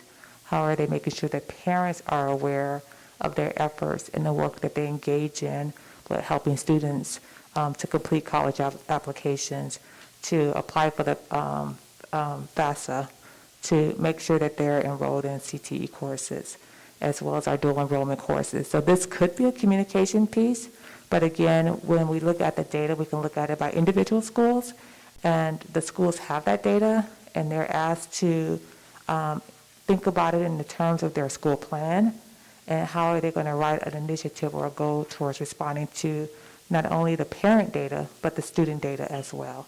So you're thinking that the issue is that the parents and the kids are not communicating? Potentially, parents are not as aware of all the things that are being offered to students at the school. Okay, thank you. That's it. Thank you. Next one is our Vice President, Ms. Su. First, thank you, Dr. Valencia Mayfield, for preparing this presentation. Thank you. For us to understand where how we are doing. And first, I want to thank the secretaries of all the schools. The parents feel, 96% elementary school, 92% middle school, almost 90%, 88% parents, and school staff treat parents with respect. During the pandemic, coming back to school. It's kind of stressful for everyone, but really want to say thank you to the secretaries and administrative assistants for making the parents feel welcome and being patient. And also, the school does a good job of informing the child's progress in school. And that is very important because they send the progress report weekly through the email. And the school does a really great job. And that helps the parents keep track of the child's progress, help them, or just talk to them, hold them accountable, right? And that's very helpful instead of having to go into website and to search for it. I guess the only area I guess we can improve is the maybe for high school and middle school, just to help the parents roll at the school. Yeah, that's it. Thank you very much. Next one will be Dr. Rios, please. Thank you. Dr. Mayfield, can you please help me understand the data on page 16? So when it comes to A through G completion rates for class of 2020 graduates, it says here that Hispanics attain this at a 20%. Am I to understand that only 2 out of every 10 students meet the A through G requirements? There's 2 separate sections. The section where you see the percentage represents advanced placement enrollment. Okay. And so the top half is the A to G completion rate, and that's where I have indicated the statement that due to the COVID pandemic last year, that students can choose a pass or no pass grade. And so we didn't really report the data by breakdown because it's not a traditional way of meeting the A to G requirement. Because traditionally to meet an A to G requirement, you need a C or better. Got it. So it's 2 separate sources areas of information. Correct. Okay. Well, yeah. Well, I still, would like to encourage, and, I want to acknowledge, I believe we have our equity officer in the room. It took me a minute to recognize. Hello, welcome. I think we need to move you up a little bit. But advanced placement, we had a lot of issues that came up today, and I'll take time to address that a little bit later, but Latinos make up about 50% of our student population. And so when I see these numbers low, then it tells me that that's a big, that percentage may be small, but it represents a big number. And so, I'm curious to see what measures we are taking to address this. I also know that some of our high schools are better at getting kids to take advanced placement enrollment. And so I'm also curious as to know where these numbers come from. Are they heavily weighted at one school or are they heavily weighted at another school? Because even though I know that our Latino students are spread out through the whole district, again, it makes me wonder. Absolutely. I can provide a more detailed report to the board of each school percentage by ethnicity group. One of the things that we know our schools are doing is we've done a variety of things, and this is particularly targeting historically underrepresented student groups. With our LCAP funds, we provided a summer advanced placement bridge program where it's to jumpstart students and give them kind of a taste of what to expect, provide them with some tools on how to be successful in the advanced placement courses, and then to provide ongoing tutoring support for them after school once they're taking the course, as well as test-taking workshops to help them prepare for the AP test. And so we've done some targeted services for students who typically would not take the class to try to increase the enrollment. We also know that it's a challenge for particularly our students if they are Hispanic, Latino, and English learners because of other courses that they are taking. So if they're an English learner, they may be taking a course to help them achieve English proficiency, and as a result, their schedule is compacted, and they may not have an extra period during the day in which they can take an advanced placement course until they're redesignated. And so at a school like Artesia that offers an 8-period block, that barrier is removed because students have 8 periods. But at a traditional school where there's only 6 periods, that still poses a challenge. And so we have tried to offer courses at 0 period, and we have tried to offer courses after school at 7th period, but often the attendance is very low for those courses because that means a student has to be in school at 6:45 a.m., which is early for a high school age student, or late after school. So the approach that we're really also looking at is dual enrollment with our community colleges, again, targeting specifically students who are historically underrepresented. Thank you. Do you have any others? I have a question about the slide 9. Say building relationship with their parents and guardians. Under the number 1, the reflection statements, build trusting and respectful relationship with the family. And number 3, and learn about each family's strengths, culture, language, and goal for their children. I was hoping if staff can come out something for our board in the future during our during the closed session when we don't have that much item to discuss. If you can come up with some training to the staff or a lawyer can do, that would be really appreciated. Absolutely. We have done training for our board in the past with Generation Ready on culture proficiency training. I'm so excited that we have an equity officer, and so I know that we can continue to work towards more professional learning for our school community. It's a need for our entire school community, but if the board is interested in more specific training in those areas, we can provide that as well. And we have our equity officer here, first time show your face here, and we're trying to add.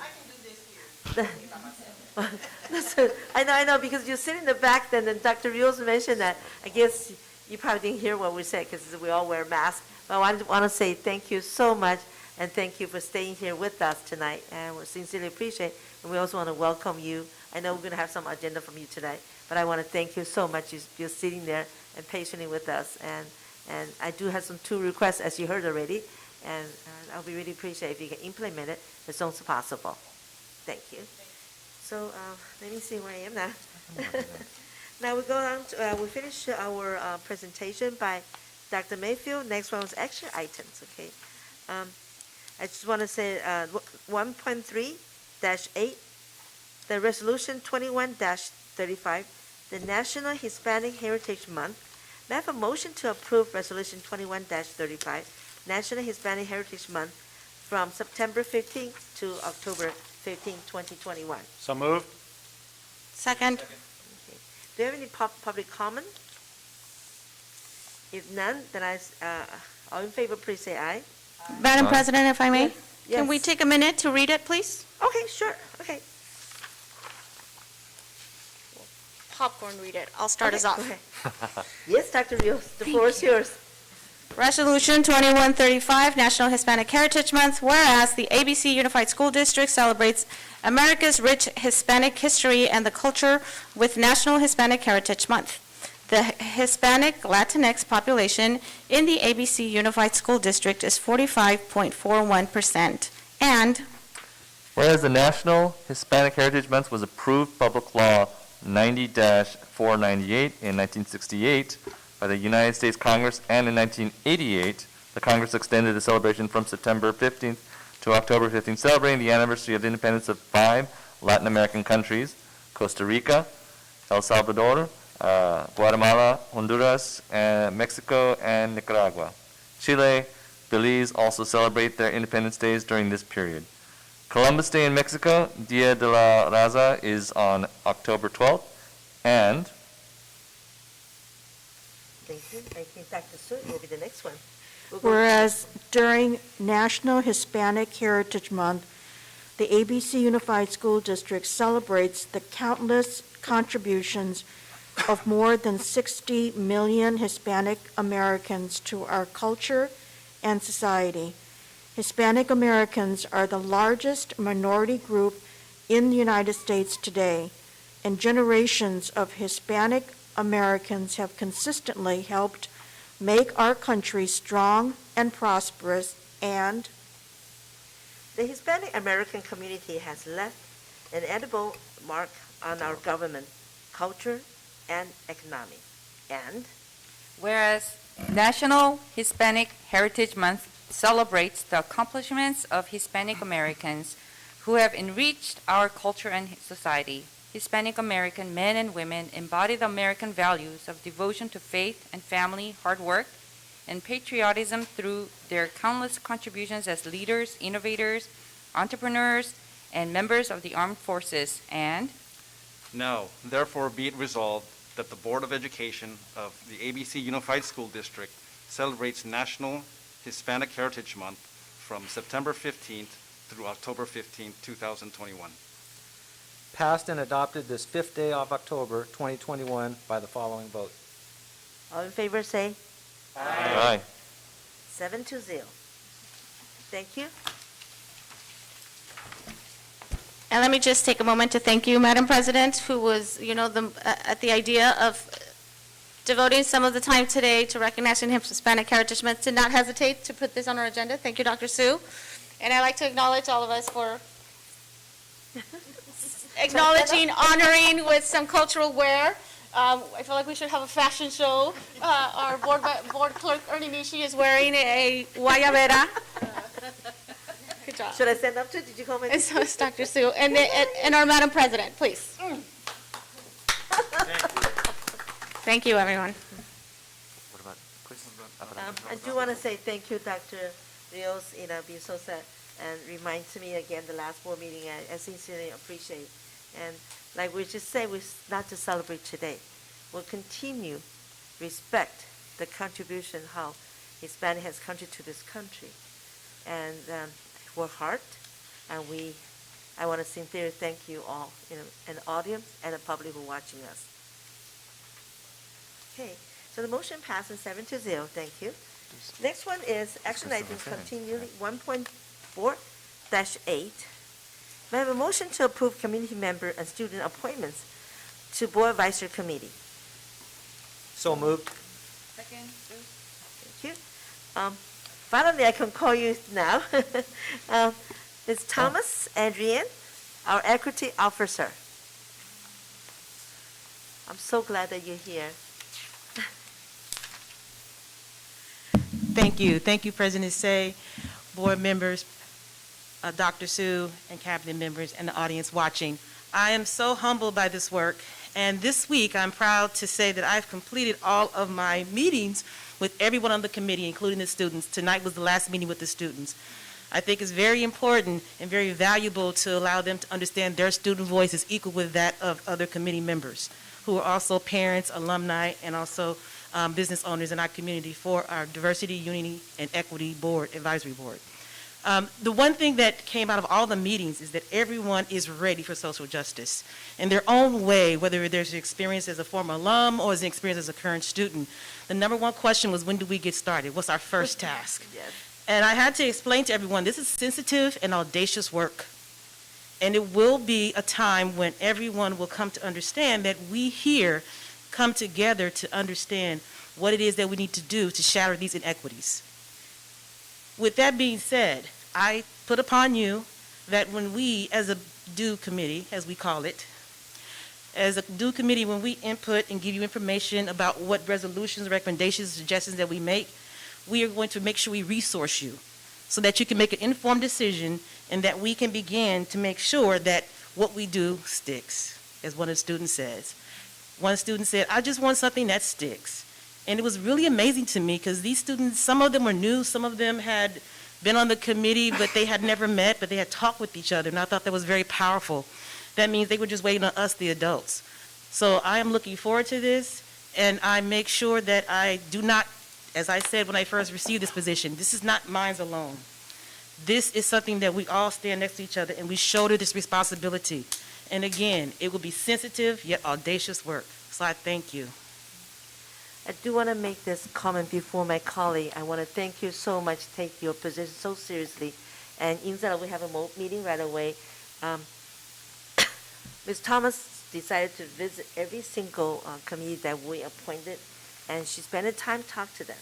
Now she's ready. I want to appreciate you take this position so seriously, and I believe our board and our district too. I want to thank you for your diligent work with us. Thank you. So now I'm going to any public comment, any discussion. Do we have any? I don't see any, Madam You President. don't see any? Okay, so if none, all those in favor, please say, do we have any question? I'd like to put out back to our colleague here. Do we have any question about this? Item 1.4-8. If none, okay, there you go. You know what, the new voting right now, I have to get used to who's number 2. Dr. Rios, please. I'll keep it brief. Just welcome again, and as you can tell, you got your work cut out for all of us. We all have our work cut out, so. Yes, thank you welcome. for that. There you go, a we. I love it. I love it. Thank you, yeah. I think we call healing time now. This is the time. Thank you so much. So without further ado, and all in favor, please say aye. Aye. So the motion passed 7-0. Thank you. Thank you, Ms. Williams, appreciate it. Next one, 2.3-8. My motion to approve memorandum of understanding between the Board of Education and the ABC Federation of Teachers, Local 2317, California Federation of Teachers, American Federation of Teachers, AFL-CIO for health and welfare benefits for the 2021 to 2022 school year. I have a motion, first and second. Thank you. Second, Nishi. And Dr. Zillo. Good evening, thank you. Tonight, what is before you is the percentages and amounts for health benefits for those who are having health benefits outside of the ones that are provided fully, either with Kaiser or with the TRIO program. And so for anything above that, there is additional cost for employees, and this lays out the amount that employees would pay if they want a different service. Okay. Any public comment? I do not see any public comment. Thank you. Any discussion from my colleague here? Oh, so we have Dr. Rios. Did you turn off? Okay, so next one will be 7, which is our board member, Mr. Beach. Thank you, Madam President. Ms. Zitlow, are our employees having to pick up the entire increase if they want an HMO or a PPO? So no, if our employees, they are able to get full service through Kaiser for them or their family, as well as through TRIO with no employee contribution. If they want one of the products in the Blue Shield network that is above that service, then yes, they would have to pay the cost. Okay, and did their cost go up to 3.27%? So that would be the total cost for all of the packages that went up, but the cost did go up for what individuals would pay if they want over and above. Okay, and then do you know how many of our employees have Kaiser? I'm going to say close to 80%, 90%, I think. Wow. It's quite a bit. 80%, I think. Go ahead, Tuan. 1,218. 1,218.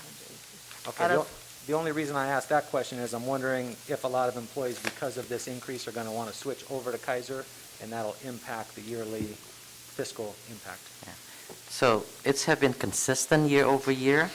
We have offered, or we have 1,609 employees eligible for health benefits. Of those, the district paid for fully 1,554. So those are the people with Kaiser or the TRIO plan. Only 55 employees out of the 1,600 have to pay out of pocket something. Okay, that's great to hear. Thank you. You're welcome. Any other? If none, then the motion, all in favor, please say aye. Aye. So the motion passed 7-0. Next one is 2.4-8. My motion to approve tentative agreement with non-represented employee groups for health and welfare benefits for the 2021 to 2022 school year.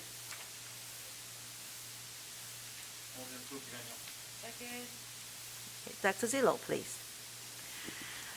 Again, so this is just for a different group of our employees, but the same information. Our employees are either able to have Kaiser for themselves or their family fully. They're able to have that through the TRIO program, through Blue Shield fully. If they do want something above, then they would access that through the Blue Shield process and the amounts there. Oh, never mind. Thank you, Dr. Zillo. Do we have any public comment here? Let's read that, right? Did I? No? I don't see any. Public comment? No? Okay. So now back to our board. Any discussion? If none, all in favor, please say aye. Aye. Passes 7-0. Next one, 4.4-8, may I have a motion to approve bid award ABC 1570 custodial supplies to the following as lowest responsible bidders: Gale Supply, Southwest School, and Office Supply, Pioneer Chemical, and Mantex. Yeah. For the 2021 school year with the option of renew annually for an additional 2 years. Motion and second. Motion? Thank you. Mr. Nguyen.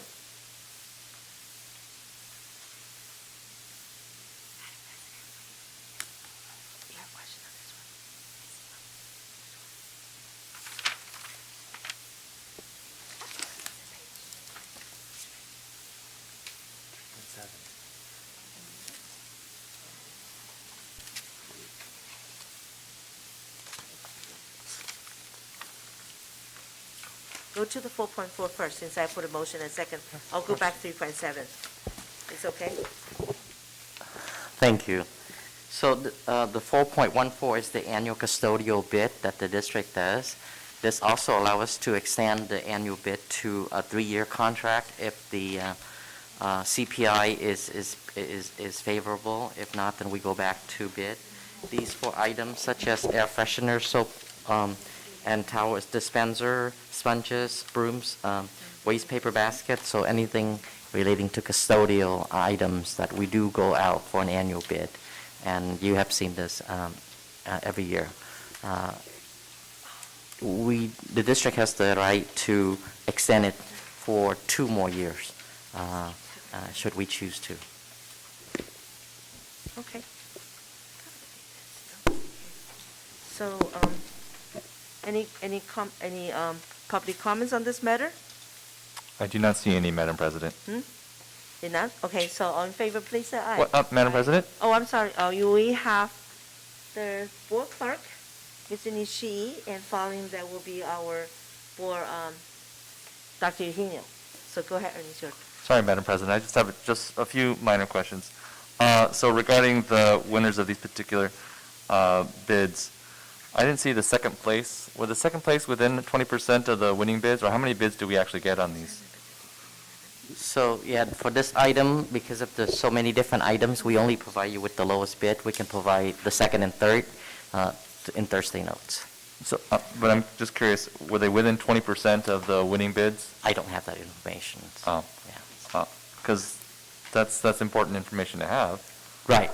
But for this, because of the many different vendor, we just provide with the ones with the lowest bid. These are the ones with the lowest bids. Okay, so so do we have a lot of bids on these particular items, or just one? Usually or two? for these, we usually get 3.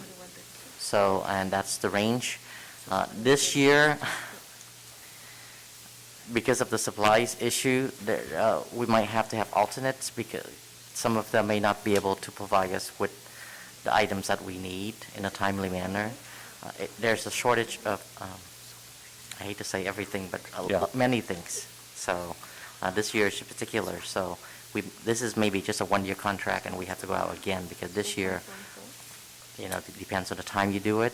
The pricing could be not as competitive as you like. So was this bid for like air freshener, towel and soap things a little bit more than what we usually bid for the same amount of services and items and materials? Correct, but it's still within what expected from the market out there. It's not. Oh, no, I understand that. You have to, basically, you're not going to get below market. Correct. I'm just wondering if how much above what we normally pay on these particular items it would be roughly. Yeah. Usually the premium now, I want to say, depends on the items. Yes. Right? So it could be anywhere from 5 to 20%. How much? 5 to 20%. Thank you. And you will see that in the next item on the HVAC unit. Thank you. You're welcome. No further questions, Madam President. Okay. Next one, Dr. Eugenio, please. Mr. Nguyen, due to the supply chain disruptions, what is our backup plan in case any of these companies can't deliver?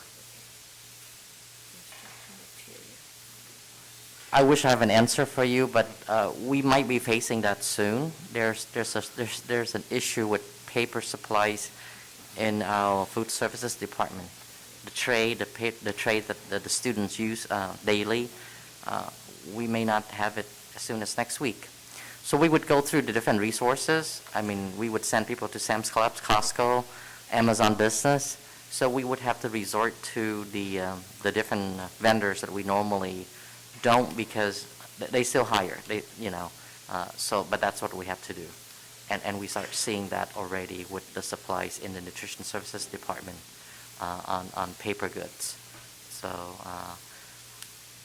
and it will be here to stay at least for this year. Thank you, Mr. Nguyen. You're welcome.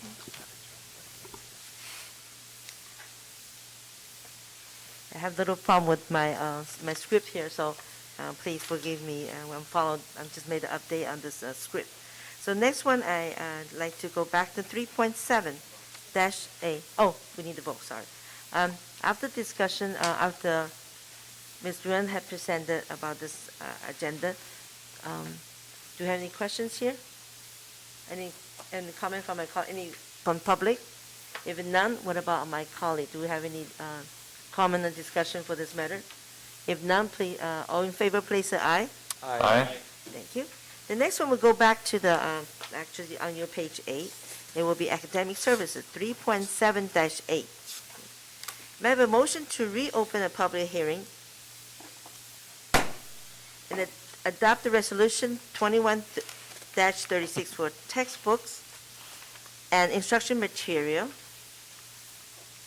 compliance and approve certification of provision for standard aligned with instructional materials with Education Code 60119, grades K-12, fiscal year 2021 to 2022.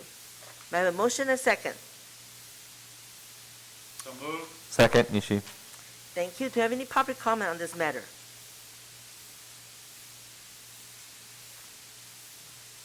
If none, all of those in favor, please say yeah. Aye. Aye. Aye. I only hear 3 people. All in favor, please say aye. Thank you, yeah. 7-0. Thank you, Dr. Apodaca. Close the public comments. Bye. Okay, next one, 4.14-8. May I have a motion to approve? I think we did this right, right? 1.5. Yeah, we did that one, 4.4, yeah. So my script is a little bit opted today. 4.15-8. The motion to approve bid award ABC 1572 for HVAC replacement at Nemus Elementary School to Paul C. Miller Construction Company. Also DBA Miller Construction as lowest responsive and responsible bidder. Motion and second. Thank you. Ms. Yun? Thank you. This is the most, if not one of the most expensive HVAC system that I have brought to the board for approval for an elementary school, and it's only 3 buildings within that. So we're moving away from the big unit for the entire building to the package unit for the individual rooms. The new units would be more energy efficient. And also that, if you have a teacher want to come back on a Saturday to work and want to be in his or her classroom, you don't have to turn the air on for the entire building. You turn the air on for just that particular room. So that's issue number 1. Issue number 2, with the new DSA, the state requirement that every time you modernize or make changes to a school, you have to upgrade all the ADA, the American Disability Act, the accessibility, and with the restrooms, with all the egress to be compliant. So that's part of it. We also doing works with new ducting system, new lights, and new ceilings at Nemus. So this is, they're going to have a state-of-the-art. The current system is 30 years old, and they don't have the parts for it anymore. They are on literally last legs. They can't even last another year. One of the strategy we talked about is, can we wait another year and do this, not this coming summer, but the summer of 2023, and the answer from staff was they will not last another year. So we have to do it this summer, and we are really early in the game. This is only October, and we already go out to bid for summer jobs. Usually you see, April, March, that's where you see the construction approval for the summer. We know the market out there is very tight, and we go early, but it is still about 20% than what we normally would pay. So the estimate budget was about $2 million. It came in at 2.4 with the allowance. It's the lowest bidder is $2.671 million, and they are the lowest. As you can see, we have good bids, right? We have the highest is 3.6 million. The middle one is at 3, and the lowest one is at 2.671. So the recommendation tonight is for the replacement of the HVAC system at Nemus Elementary School, work to be done this summer, to Miller Constructions, with who's the lowest responsive and responsible bidder, in the amount of $2,671,900. Thank you, Ms. Nguyen. Do we have any public comments on this matter? No, Madam President, I don't see any public comments. Any on this discussion from my board? I have one, which is Board Member Mr. Beach. Go ahead. Thank you, Madam President. Just one question for Mr. Nguyen. I noticed that all the money is coming from the Deferred Maintenance Fund on the fiscal impact line, and from serving on the BB committee, I know that safety upgrades and restrooms were part of that facility master plan. Can some of the money come from Measure BB? Yes, and that is a good point. With that facility master plan and that committee, we made a commitment to the community that any deferred maintenance stuff, like HVAC replacement, will come out of the deferred maintenance funds and not Measure BB. However, other work in here could be argued that it came out of Measure BB. However, because of the timing of it, we have decided to take care of all the safety issues at all schools first already, and then now we focus on high school, the elementary, and middle and elementary. So they like 5 years away from being modernized. So we're not there yet. But since we're doing this out of HVAC, this will come out of deferred maintenance and not Measure BB. That would actually save them, and all because all the budget in Measure BB will be available for NEMIS when it's their turn to get modernized. Thank you. Okay. Next one will be our board clerk, Mr. Nishii. So I think that's a great decision that you decided to use deferred maintenance funds for this particular item, so that we can also say to the community that we're not just putting it all on the bond, we're actually putting it from our actual dollars. We made a promise to spend at least the same amount of money in the bond documents on our deferred maintenance. So spending it on the school is great. I think it's a good forward-thinking thing. It's a lot of money right now, I know, more than we expected, but even then, I think in the long run, to provide a good air conditioning, it's also going to help save us some money in the long run. So it's a good job. I think that was not bad. I know there's a difference in the rates, pretty substantial, but based upon the checks that you made, I think they're plenty fine. So thank you. You're welcome. If no, I just have one question that was I saw on the Parahad question on Facebook.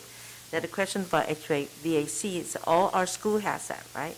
Yes, ma'am. Every single classroom. Every single classroom. Thank you. Just confirm that. Okay. All those in favor, please say aye. Aye. Aye. Motion passed 7-0. Next one, quarterly billing settlement compliance report for July to September 2021. Dr. Su, please. Thank you, President Say. This is our quarterly report from July 1st to September 30th. We had no complaints regarding instructional materials, facilities, or any teacher vacancy and misassignments. Thank you, Dr. Su. Next one will be board member reports. Wow, okay. Let me get used to that now. Everybody push it one time. So I will have 5, which is Vice President Su Yu. Hold on one second, okay. Next one will be 7, Board Member Brad Beach, and following with Mike Eugenio. So I'm going to try to reset again. There will be, okay. So far we have 3. Go ahead. Good evening, everyone. My name is Su Yu, and there has been, you can hear me? Yes, we can hear you. Okay. Mhm. There has been much discussion about what I said at the Cerritos Republican Club meeting last month. I want to be clear that I did not state that I was representing the ABC School Board. And I just want to apologize to my board members for being called out for this matter by the public. And I want to formally apologize for the unintended example I used, which offended those who attended the meeting and the community. Using quinceañera was an inappropriate example, and again, I apologize for the hurt it has caused. I understand the cultural and religious importance of quinceañera and what it means to Latino Americans. I had the opportunity to engage with several community leaders and members regarding this matter, which was very helpful. I hope to continue to strive to learn and improve in this area as a board member.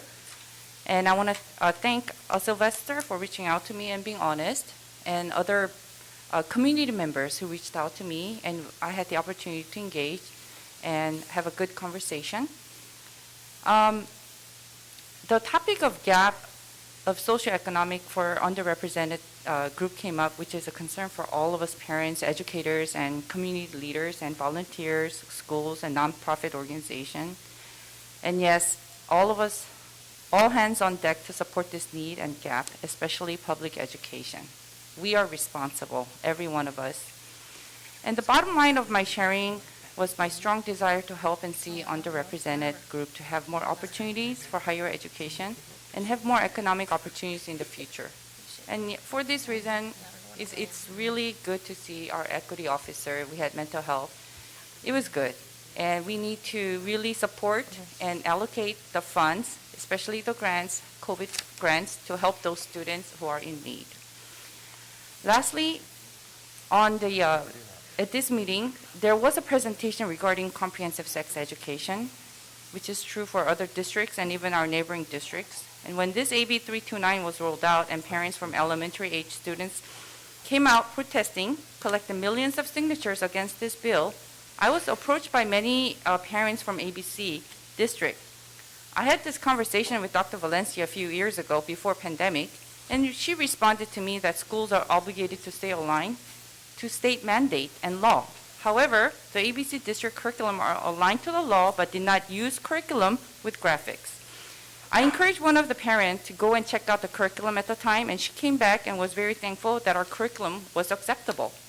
Had I not made a clear statement regarding our district's curriculum at this meeting, many people would have walked away thinking we used such curriculum for sex ed, which would have led our administrators getting the blame for following the law. And then the question came up whether our teacher union gave donation to critical race theory advocacy, and I answered that our teacher union, President Ray Gear, primary focus is on retaining substitute.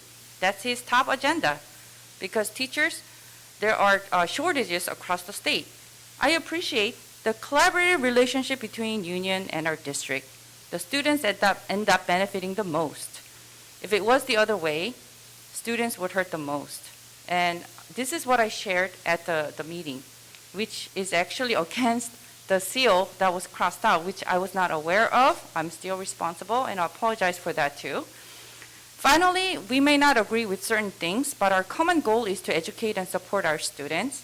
And I am really honored to serve ABCUSD because our schools do more than just educating students academically, but we offer parent education, provide resources, and even provide social services. As you have seen today, we had mental health professionals attend our meeting today.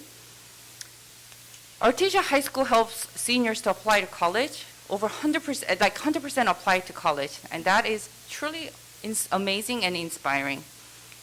And I just want to end with apologize for all this distress that I caused tonight, and I'm going to reach out to Equity Officer to work on this issue.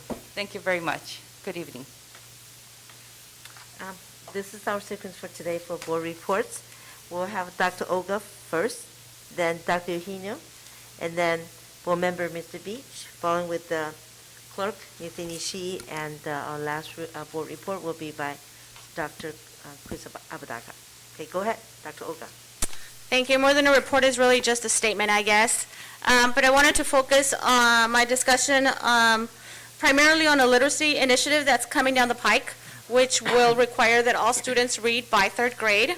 It is an initiative put forth by our superintendent of schools for the state of California, and he's putting together a task force. And I'm very excited because I know that this is going to have a major impact, especially on our groups that are underrepresented and most vulnerable. Most of our own kids, I think, here on the board were reading way before this. But in our district, we have a significant amount of students in some schools, more than others, who are not reading by third grade. Teaching kids how to read and write, that is the most important responsibility of our primary teachers. And I think that if we have teachers who feel they cannot do that, then we really need to do something. Here again, about half of our Latino students, and the numbers aren't a lot better for other groups, such as our African American students, are a very small number, or definitely not the majority, are reading at grade level. And that is not the fault of the family. That is a responsibility of the school. And we need to start looking at the systems we have in place. Maybe it's the implicit biases, maybe it's institutional racism. We need to start figuring out what it is that a top scholar calls the normalization of underachievement. And we can start wherever you want. You know, with the teachers, do they have the training they need and the resources and support to teach kids how to read? Is it the principals that hire these teachers and ensure that there is quality instruction being provided in every classroom? Is it the district office, our directors and assistant superintendents? Is it the superintendent who allocates resources appropriately so the schools are equipped with the resources they need? Or is it the school board? We need to have collective responsibility. For years, it was believed that we needed money. Well, the district gets about $20 million or more now to support students that are in these underrepresented groups, English learners, low income, students who are foster and homeless, and yet we've seen limited progress. We know that this pandemic is going to exacerbate a lot of these problems, but yet we've gotten even more money to try to solve it. So, you know, my question to our board and to our entire district is, will we see better results? And what will happen if we don't? We need effective teachers who care about all of our students, all of them. We need a district to care about all of our students, not just someone one end of the district or of a particular group. They all absolutely matter. We need accountability. So in honor of Hispanic Heritage Month, I ask that our board and our district do better by our Latino students. Thank you. Thank you, Dr. Dr. Rios.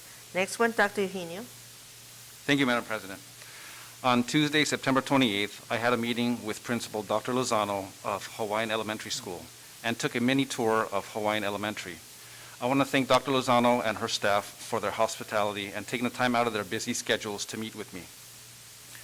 Recently, I have spoken with one of our paraeducators of our district, and she has expressed to me that we have an extreme shortage of paraeducators. She stated we are losing a lot of our paraeducators to surrounding districts that pay starting hourly wage much higher than ours. It saddens me that it has become very strenuous for her to keep wanting to work at a job that is inadequate in its wages for the amount of responsibility and stress she is going through as a paraeducator. Our district children are suffering because we are not able to offer them the attention, including one-on-ones they need and deserve. The wages of our paraeducators needs to be reevaluated, similar to that of our substitute teachers, in order to retain and attract more paraeducators. That concludes my report, Madam President. May God bless our district, and may God bless all of you and keep you well. Thank you, Dr. Eugenio. Mr. Beach, go ahead. Thank you, Madam President. I've said this in past meetings, and I'll say it again. I think we should allow Zoom comments. We have the technology for this, and many of our parents aren't comfortable coming here yet due to the pandemic or have other commitments.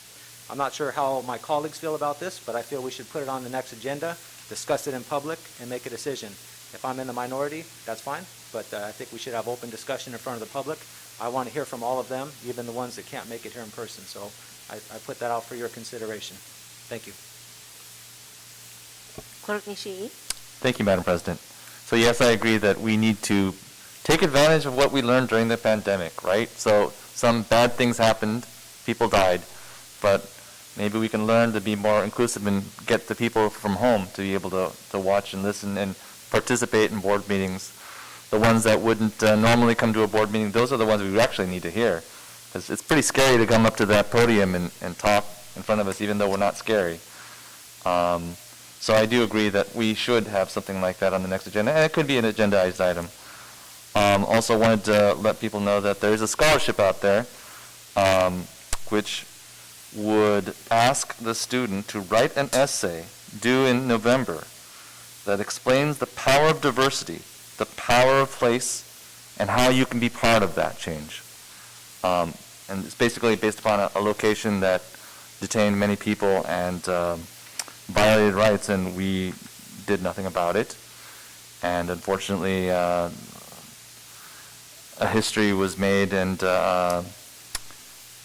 so you should learn about that history. It's at Tuna Canyon in Los Angeles. The third one is I can't ignore the elephant in the room, right? I think I admire what Mr. Ani said about having an honest discussion and move forward with the idea of moving forward, not just focusing on individuals, but also focusing on where we want to go. I do not condone racism. I think before there was all these anti-Asian issues, I was a victim of it, and it was scary. And I'm pretty well educated and pretty strong guy, but yeah, it's pretty disarming when you have that hit you. It hit my mom, right? She was a little kid, and she was put in jail because of her race. I think activism is the great American way to make change. So the speakers today that spoke their mind and said their opinions about the people here and their feelings about racism, that's an important part of the discussion. But also, I have my way, and my way is thinking of effective remedies. Not just to say, you're a bad person, but rather, you can be redeemed. We have to have forgiveness here, because there's been too many times in our history where people have just said, I bash you, you're terrible, you're terrible, you're terrible. But nobody learns from that. They just get hit more. And then we have another group hitting another group. And it becomes worse. I'd rather build. What I love about the school board is that we're about learning. We're about learning from our mistakes.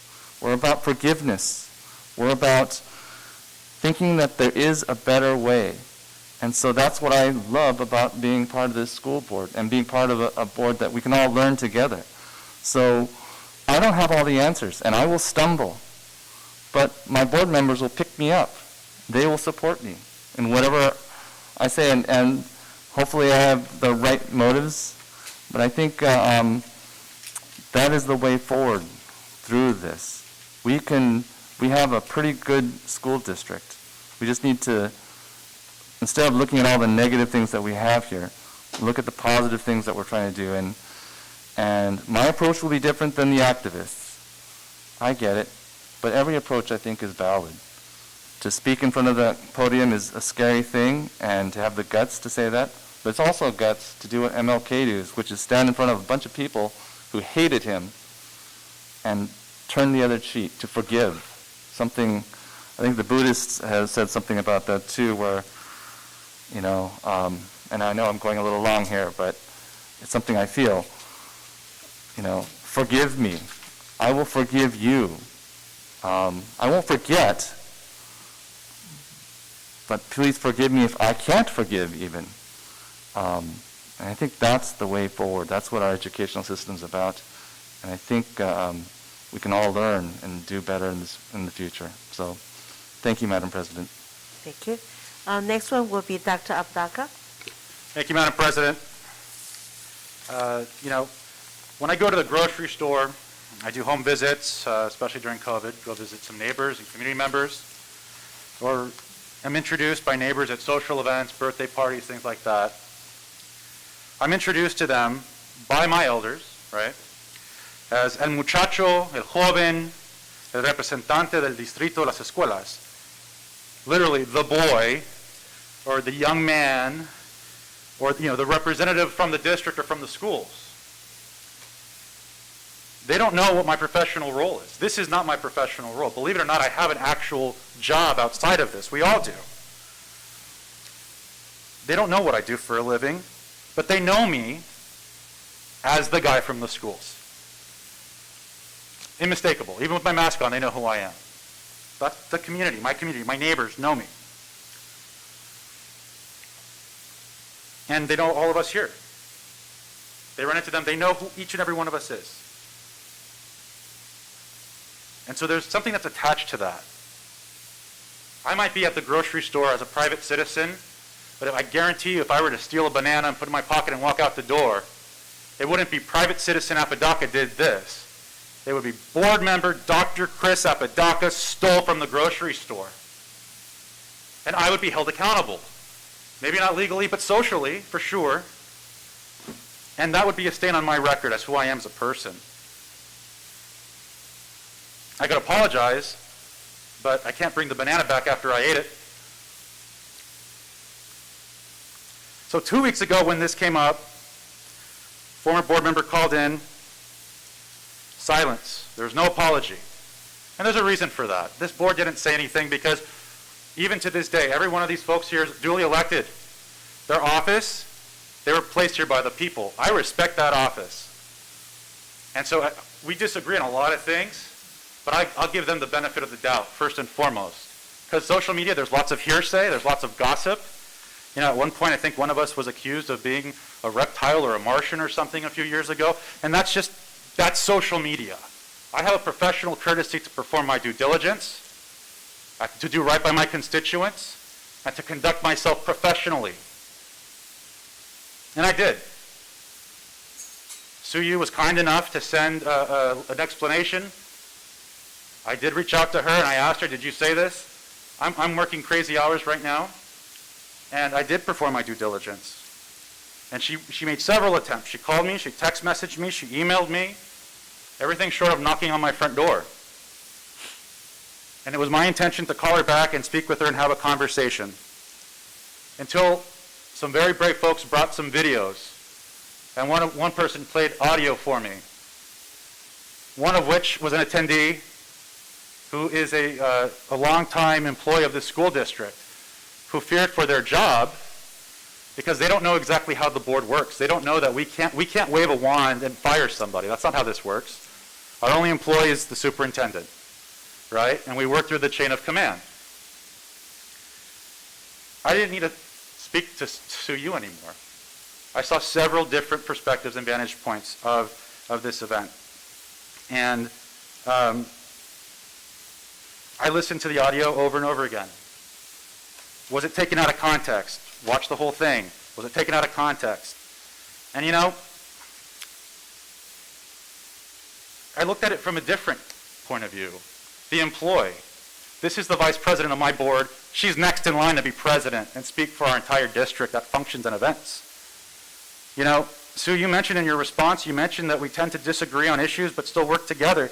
And you know, what have we disagreed on, you and I? This is going on my 7th year on the board, and I've never made anything that we've done, we've disagreed on personal. You know, heated, yes, but the vote's over, we move on. The vote's over, we move on. And in 7 years now doing this, what have we really disagreed on that has elicited a reaction from you that would make me as a board member, you know, heated and upset? And it wasn't things of policy that, you know, I ever thought were anything besides common sense. And bear with me, colleagues, I'm almost done. The reaction when my cell phone number was posted on social media for alleged victims of abuse, you shouted and asked the president to keep me from making a comment. When a mother was crying at the podium begging the board for help, you had her physically removed when you were president from the boardroom. You didn't understand the ramifications of your actions then. I don't expect you to understand them now, which is evident by the timing of your response. 2 weeks later, now that there is more social pressure from your community and members of our district outside of your immediate community, you should resign, but won't. We all know that, because everybody walks in here asking us to resign. I would ask that you take it to heart when a colleague tells you, and I never thought I ever would have to. So you won't. It'll be up to your constituents to decide whether you represent them after 2022. And as for the community, we don't get to sit here unless you vote us in. And as a board, we can only publicly admonish actions of our board. We don't have the power that is held uniquely and only by you, the voter, to remove a trustee. Anything and everything we say or pass regarding the actions of a board member is nothing. We don't have that power, only you do. So it's your sacrosanct right as a citizen, use it. And to my board colleagues, I'll say it now and I'll say it again, remember that reorganization for who are the officers and who gets to lead this board moving forward is in December. Thank you for accommodating my long board report. Madam President, your colleagues, that's all I have. Thank you. Thank you. As board president, I have this chance to do the final conclusion. It's not easy. Running your race, you spend your own money for this race. What you want to do, all of us here, is nothing but serve to the community, serve to our future. It's not easy. We also have family there. When I say this, I want to cry. It's not easy. Everything we say, people watching on us. The news reflect our children. And I remember one time people accused me stealing the people things, and I did not. Like Chris say, you have the title there. You're the board member. You know. There's somebody say, I wish somebody should die, and I say, how can I wish people die? I'm a critical care nurse. My job is to save the person's life. But you know, it's tough. I'm looking at this, we are working the best we can. We have equity officer there. Let's work together. You know, none of us are perfect here. I always see my board colleague here as brother and sister here. Because we have different, just like a board member, Dr. Abadaga said that. None of us are perfect. The things we say, the things we act, is slip through our mouths. That person will learn that forever in their life. Like my vice clerk, Mr. Nishi, said that. And I remember in the church, the father told me that, the priest told me that. He said, forgive is easy, but forget is hard. I'm asking the public for your forgiveness. I can't ask you to forget totally about this matter. And I strongly recommend my colleague here. And I ask Ms. William, I need your help. Thomas, I'm sorry. I need your help. You know, let's work together. The hospital I work, Martin Luther King, has really big signs there with a heart. Say healing. Let's learn to appreciate each other's more. Let's learn to respect each other's. Let's understand our each culture. Doesn't matter who you are. You come to the world without the clothes. You go out without the clothes. Go to heaven. But you have to think what you do in here. When you have time, reflect what happened in the past. How do we teach our children? What's going to happen? The kids say, we all grew up together, but we all grow differently. Some people big, some people small and short. I was attending Dr. Suwan with me at one of the meetings, or the students talk about that. Let's work together. Let's heal each other's. You know, I'm asking public to forgive. I cannot ask you to forget. There's a matter there. And I'm asking the staff, culture sensitive, cultural awareness. Let's put it on the agenda that will make sure all of us here, including our teacher, our parents too, to learn each other's and respect each other's. And to the public, I'm asking you once again, please forgive us. I'm not asking you to forgive. I sincerely appreciate. We're here to serve you. It ain't easy. We're not perfect people here. I remember Pastor said that those people who are perfect will not stay here. God said, you had done whatever you had done. I told you it's time for you to come back. Enjoy with me. That was the pastor. And I'm still not 100%. That's why I'm still here. I'm working towards 100%. I told my kids, if one day if I pass away, that means I had done what I was told. And I want to thank you, everyone, for listening to me. I already finished my president, but I still want to say, and I want to thank you staying here for listening with us. Okay. The next one is, no, I know which one, announcement, right? Thank you. Next one, announcement is next regular board meeting on Tuesday, October 19, 2021, 7 p.m. District Office Boardroom. And we have committee meetings, strategy planning, board advisory on Tuesday, October 26, 2021, 6 p.m. is a virtual meeting. Legislative Policy and Board Advisory Committee on Wednesday, October 27, 2021, 6:30 p.m. and a virtual meeting. Finance and Added Board Advisory Committee on Thursday, October 28, 2021, 6 p.m. a virtual meeting.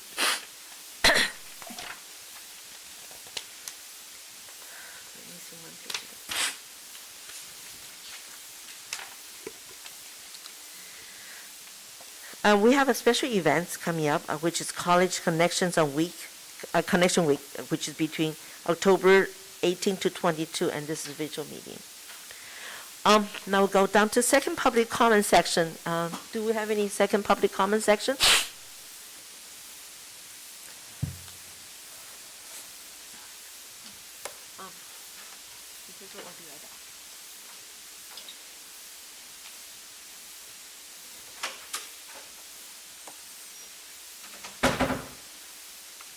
Thank you. Yes, Madam President, we do. We have Eddie Salcido.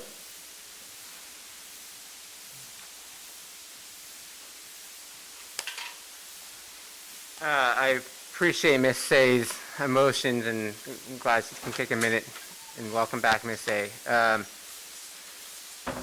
Miss you, your apology kind of curtailed into the sex education thing, and a classic deference of any PR representative or any communications expert would say, hey, let's move on. Let's not focus on what the actual thing. Yes, the sex education thing is important, but we all know it's not even an elephant in the room. It is the room that you kind of deferred your comments to, going on from, yeah, I said this, and you admitted that you said it, right? And you admitted that you were there and you made those comments, and so we all now, we're speculating, and I apologize, because I should have said there was a caveat the first time I spoke, and that if I was wrong in the information I was provided, I've asked several people, like, you have recordings, you have this, do that. Mr. Apodaca, is that how you pronounce it correctly? I apologize. Said he's seen videos. You acknowledged it as much, that you said those comments. So an apology, and as I said it the first time in public comment, resign. It is the right thing and the only thing to do. You can rebuild, and as Mr. Nishi said, we want to, listen, this has been awful for everyone for months, years. Let's do the right thing. Let's show our kids that our leaders can do the right thing. Then the right thing is to step aside and take a look and say, what did I do wrong? And what Mr. Nishi was talking about, building things back up. What your board members are saying, build it back up. But it says right there, trustee, area number 2. No one trusts you. Maybe a small group of people who donate money and get you reelected, and the fact that I just found out that you're going to be president in December, possibly, no way. There is no way I will let that happen. There is no way the constituents of ABC Unified will let that happen. No way. So do the right thing.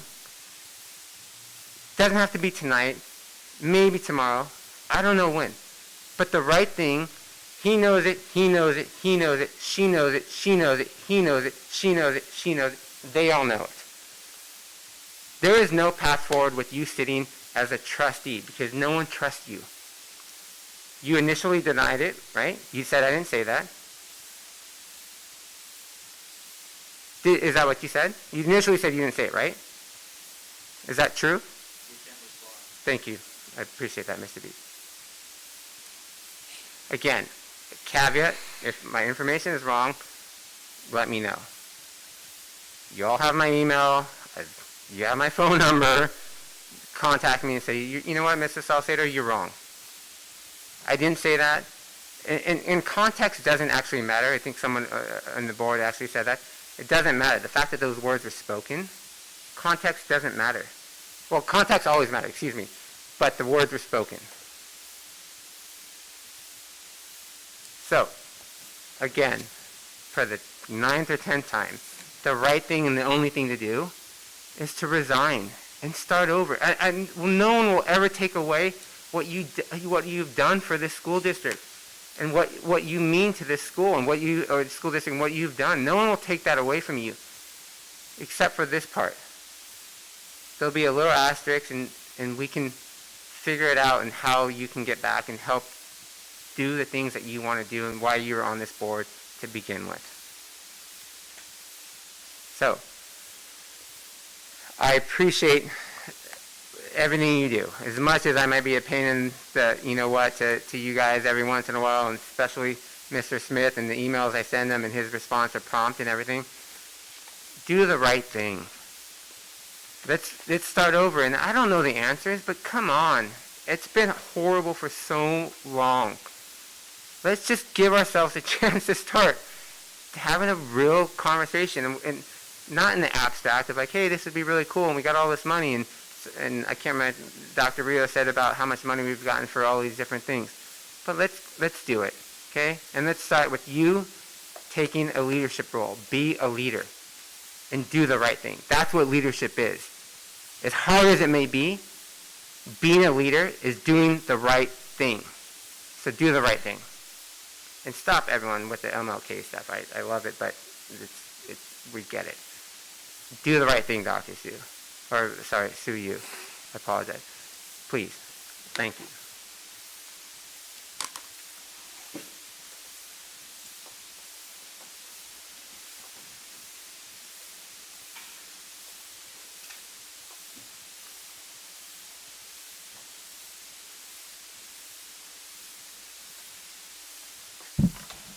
Mel Cortez?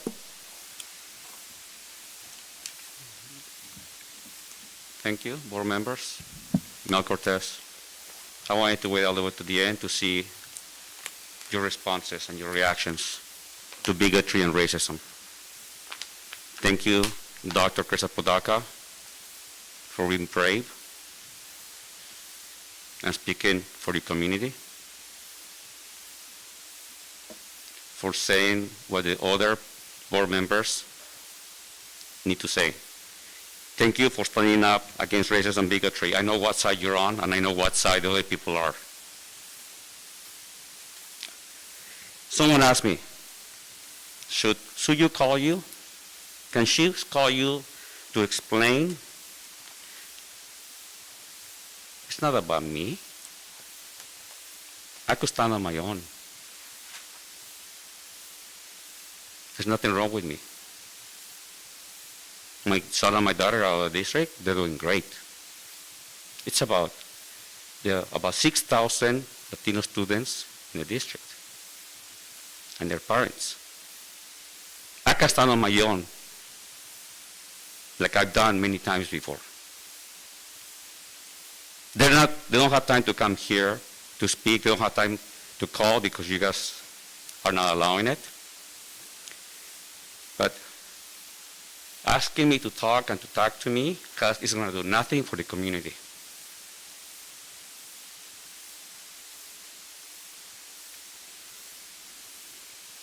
I'm just going to leave this right here, Dr.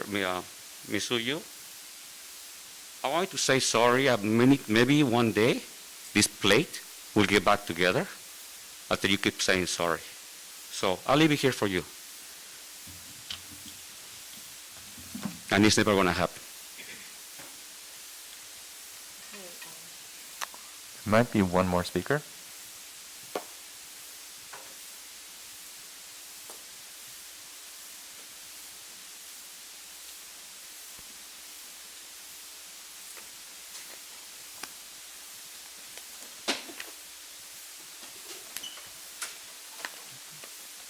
You can just bring it over here. That's fine. Just announce your name at the podium. You can just announce your name at the podium. Sylvester Annie. Well, we heard from people tonight. We heard from the board tonight. One thing that I'd like to bring up is that why it's important, and I feel like the board should have it as an agenda item going forward, is having hybrid discussions, because that's important for having a well-rounded community discussion and not excluding people who can't be a part of the process because they can't show up in person. So I'd like to see that on the agenda for a future meeting. That being said, with the comments that I said earlier, you can't have healing without accountability. That has to be a part of the process. That's central to a part of the process. And like I said earlier, our positions in life, especially when we're an elected official, are given to us by the community. And that dictates whether we serve in this role or whether we serve in another role. At the end of the day, it doesn't matter what role that you have, you can still have an impact, right? But that being said, we also can't be a distraction in the work that we're trying to push forward. And that part has to be said as well. So there's going to be a lot of conversations that are going to happen from this moment on going forward in terms of the direction of the board, the members of the board, and what type of program that we're presenting. What type of image are we presenting? How we look behind that image that we present. There's going to be a lot of conversations about that. And at the center of it, I'm going to say it again, is that we have to put what people feel first. And if the community doesn't feel like they have trust, you got to respect that. If they want to have more discussions, you got to respect that. Whatever people feel, you got to respect that, because that's who we're called to answer for.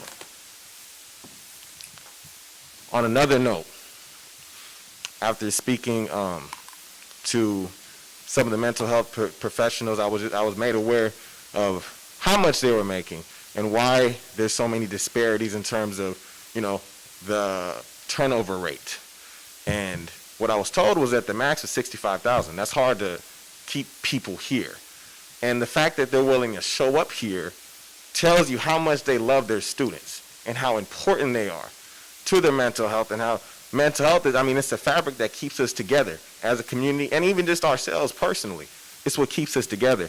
And a lack of investment in them not only shows a lack of respect for them, but also that also reflects on how we look at our students and how much we want to invest in their mental health. So these mental health workers came here today because they're pleading that they'd like to work something out, because they don't want to leave and go to another. They don't want to go 10 minutes down the road and get paid $40,000 more.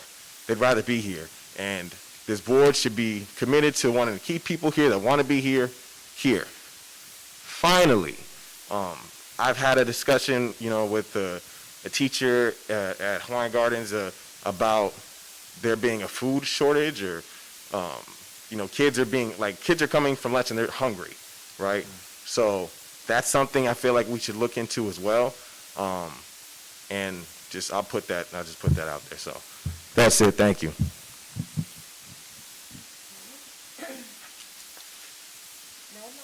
May I ask motion and second for maybe adjourn tonight's meeting?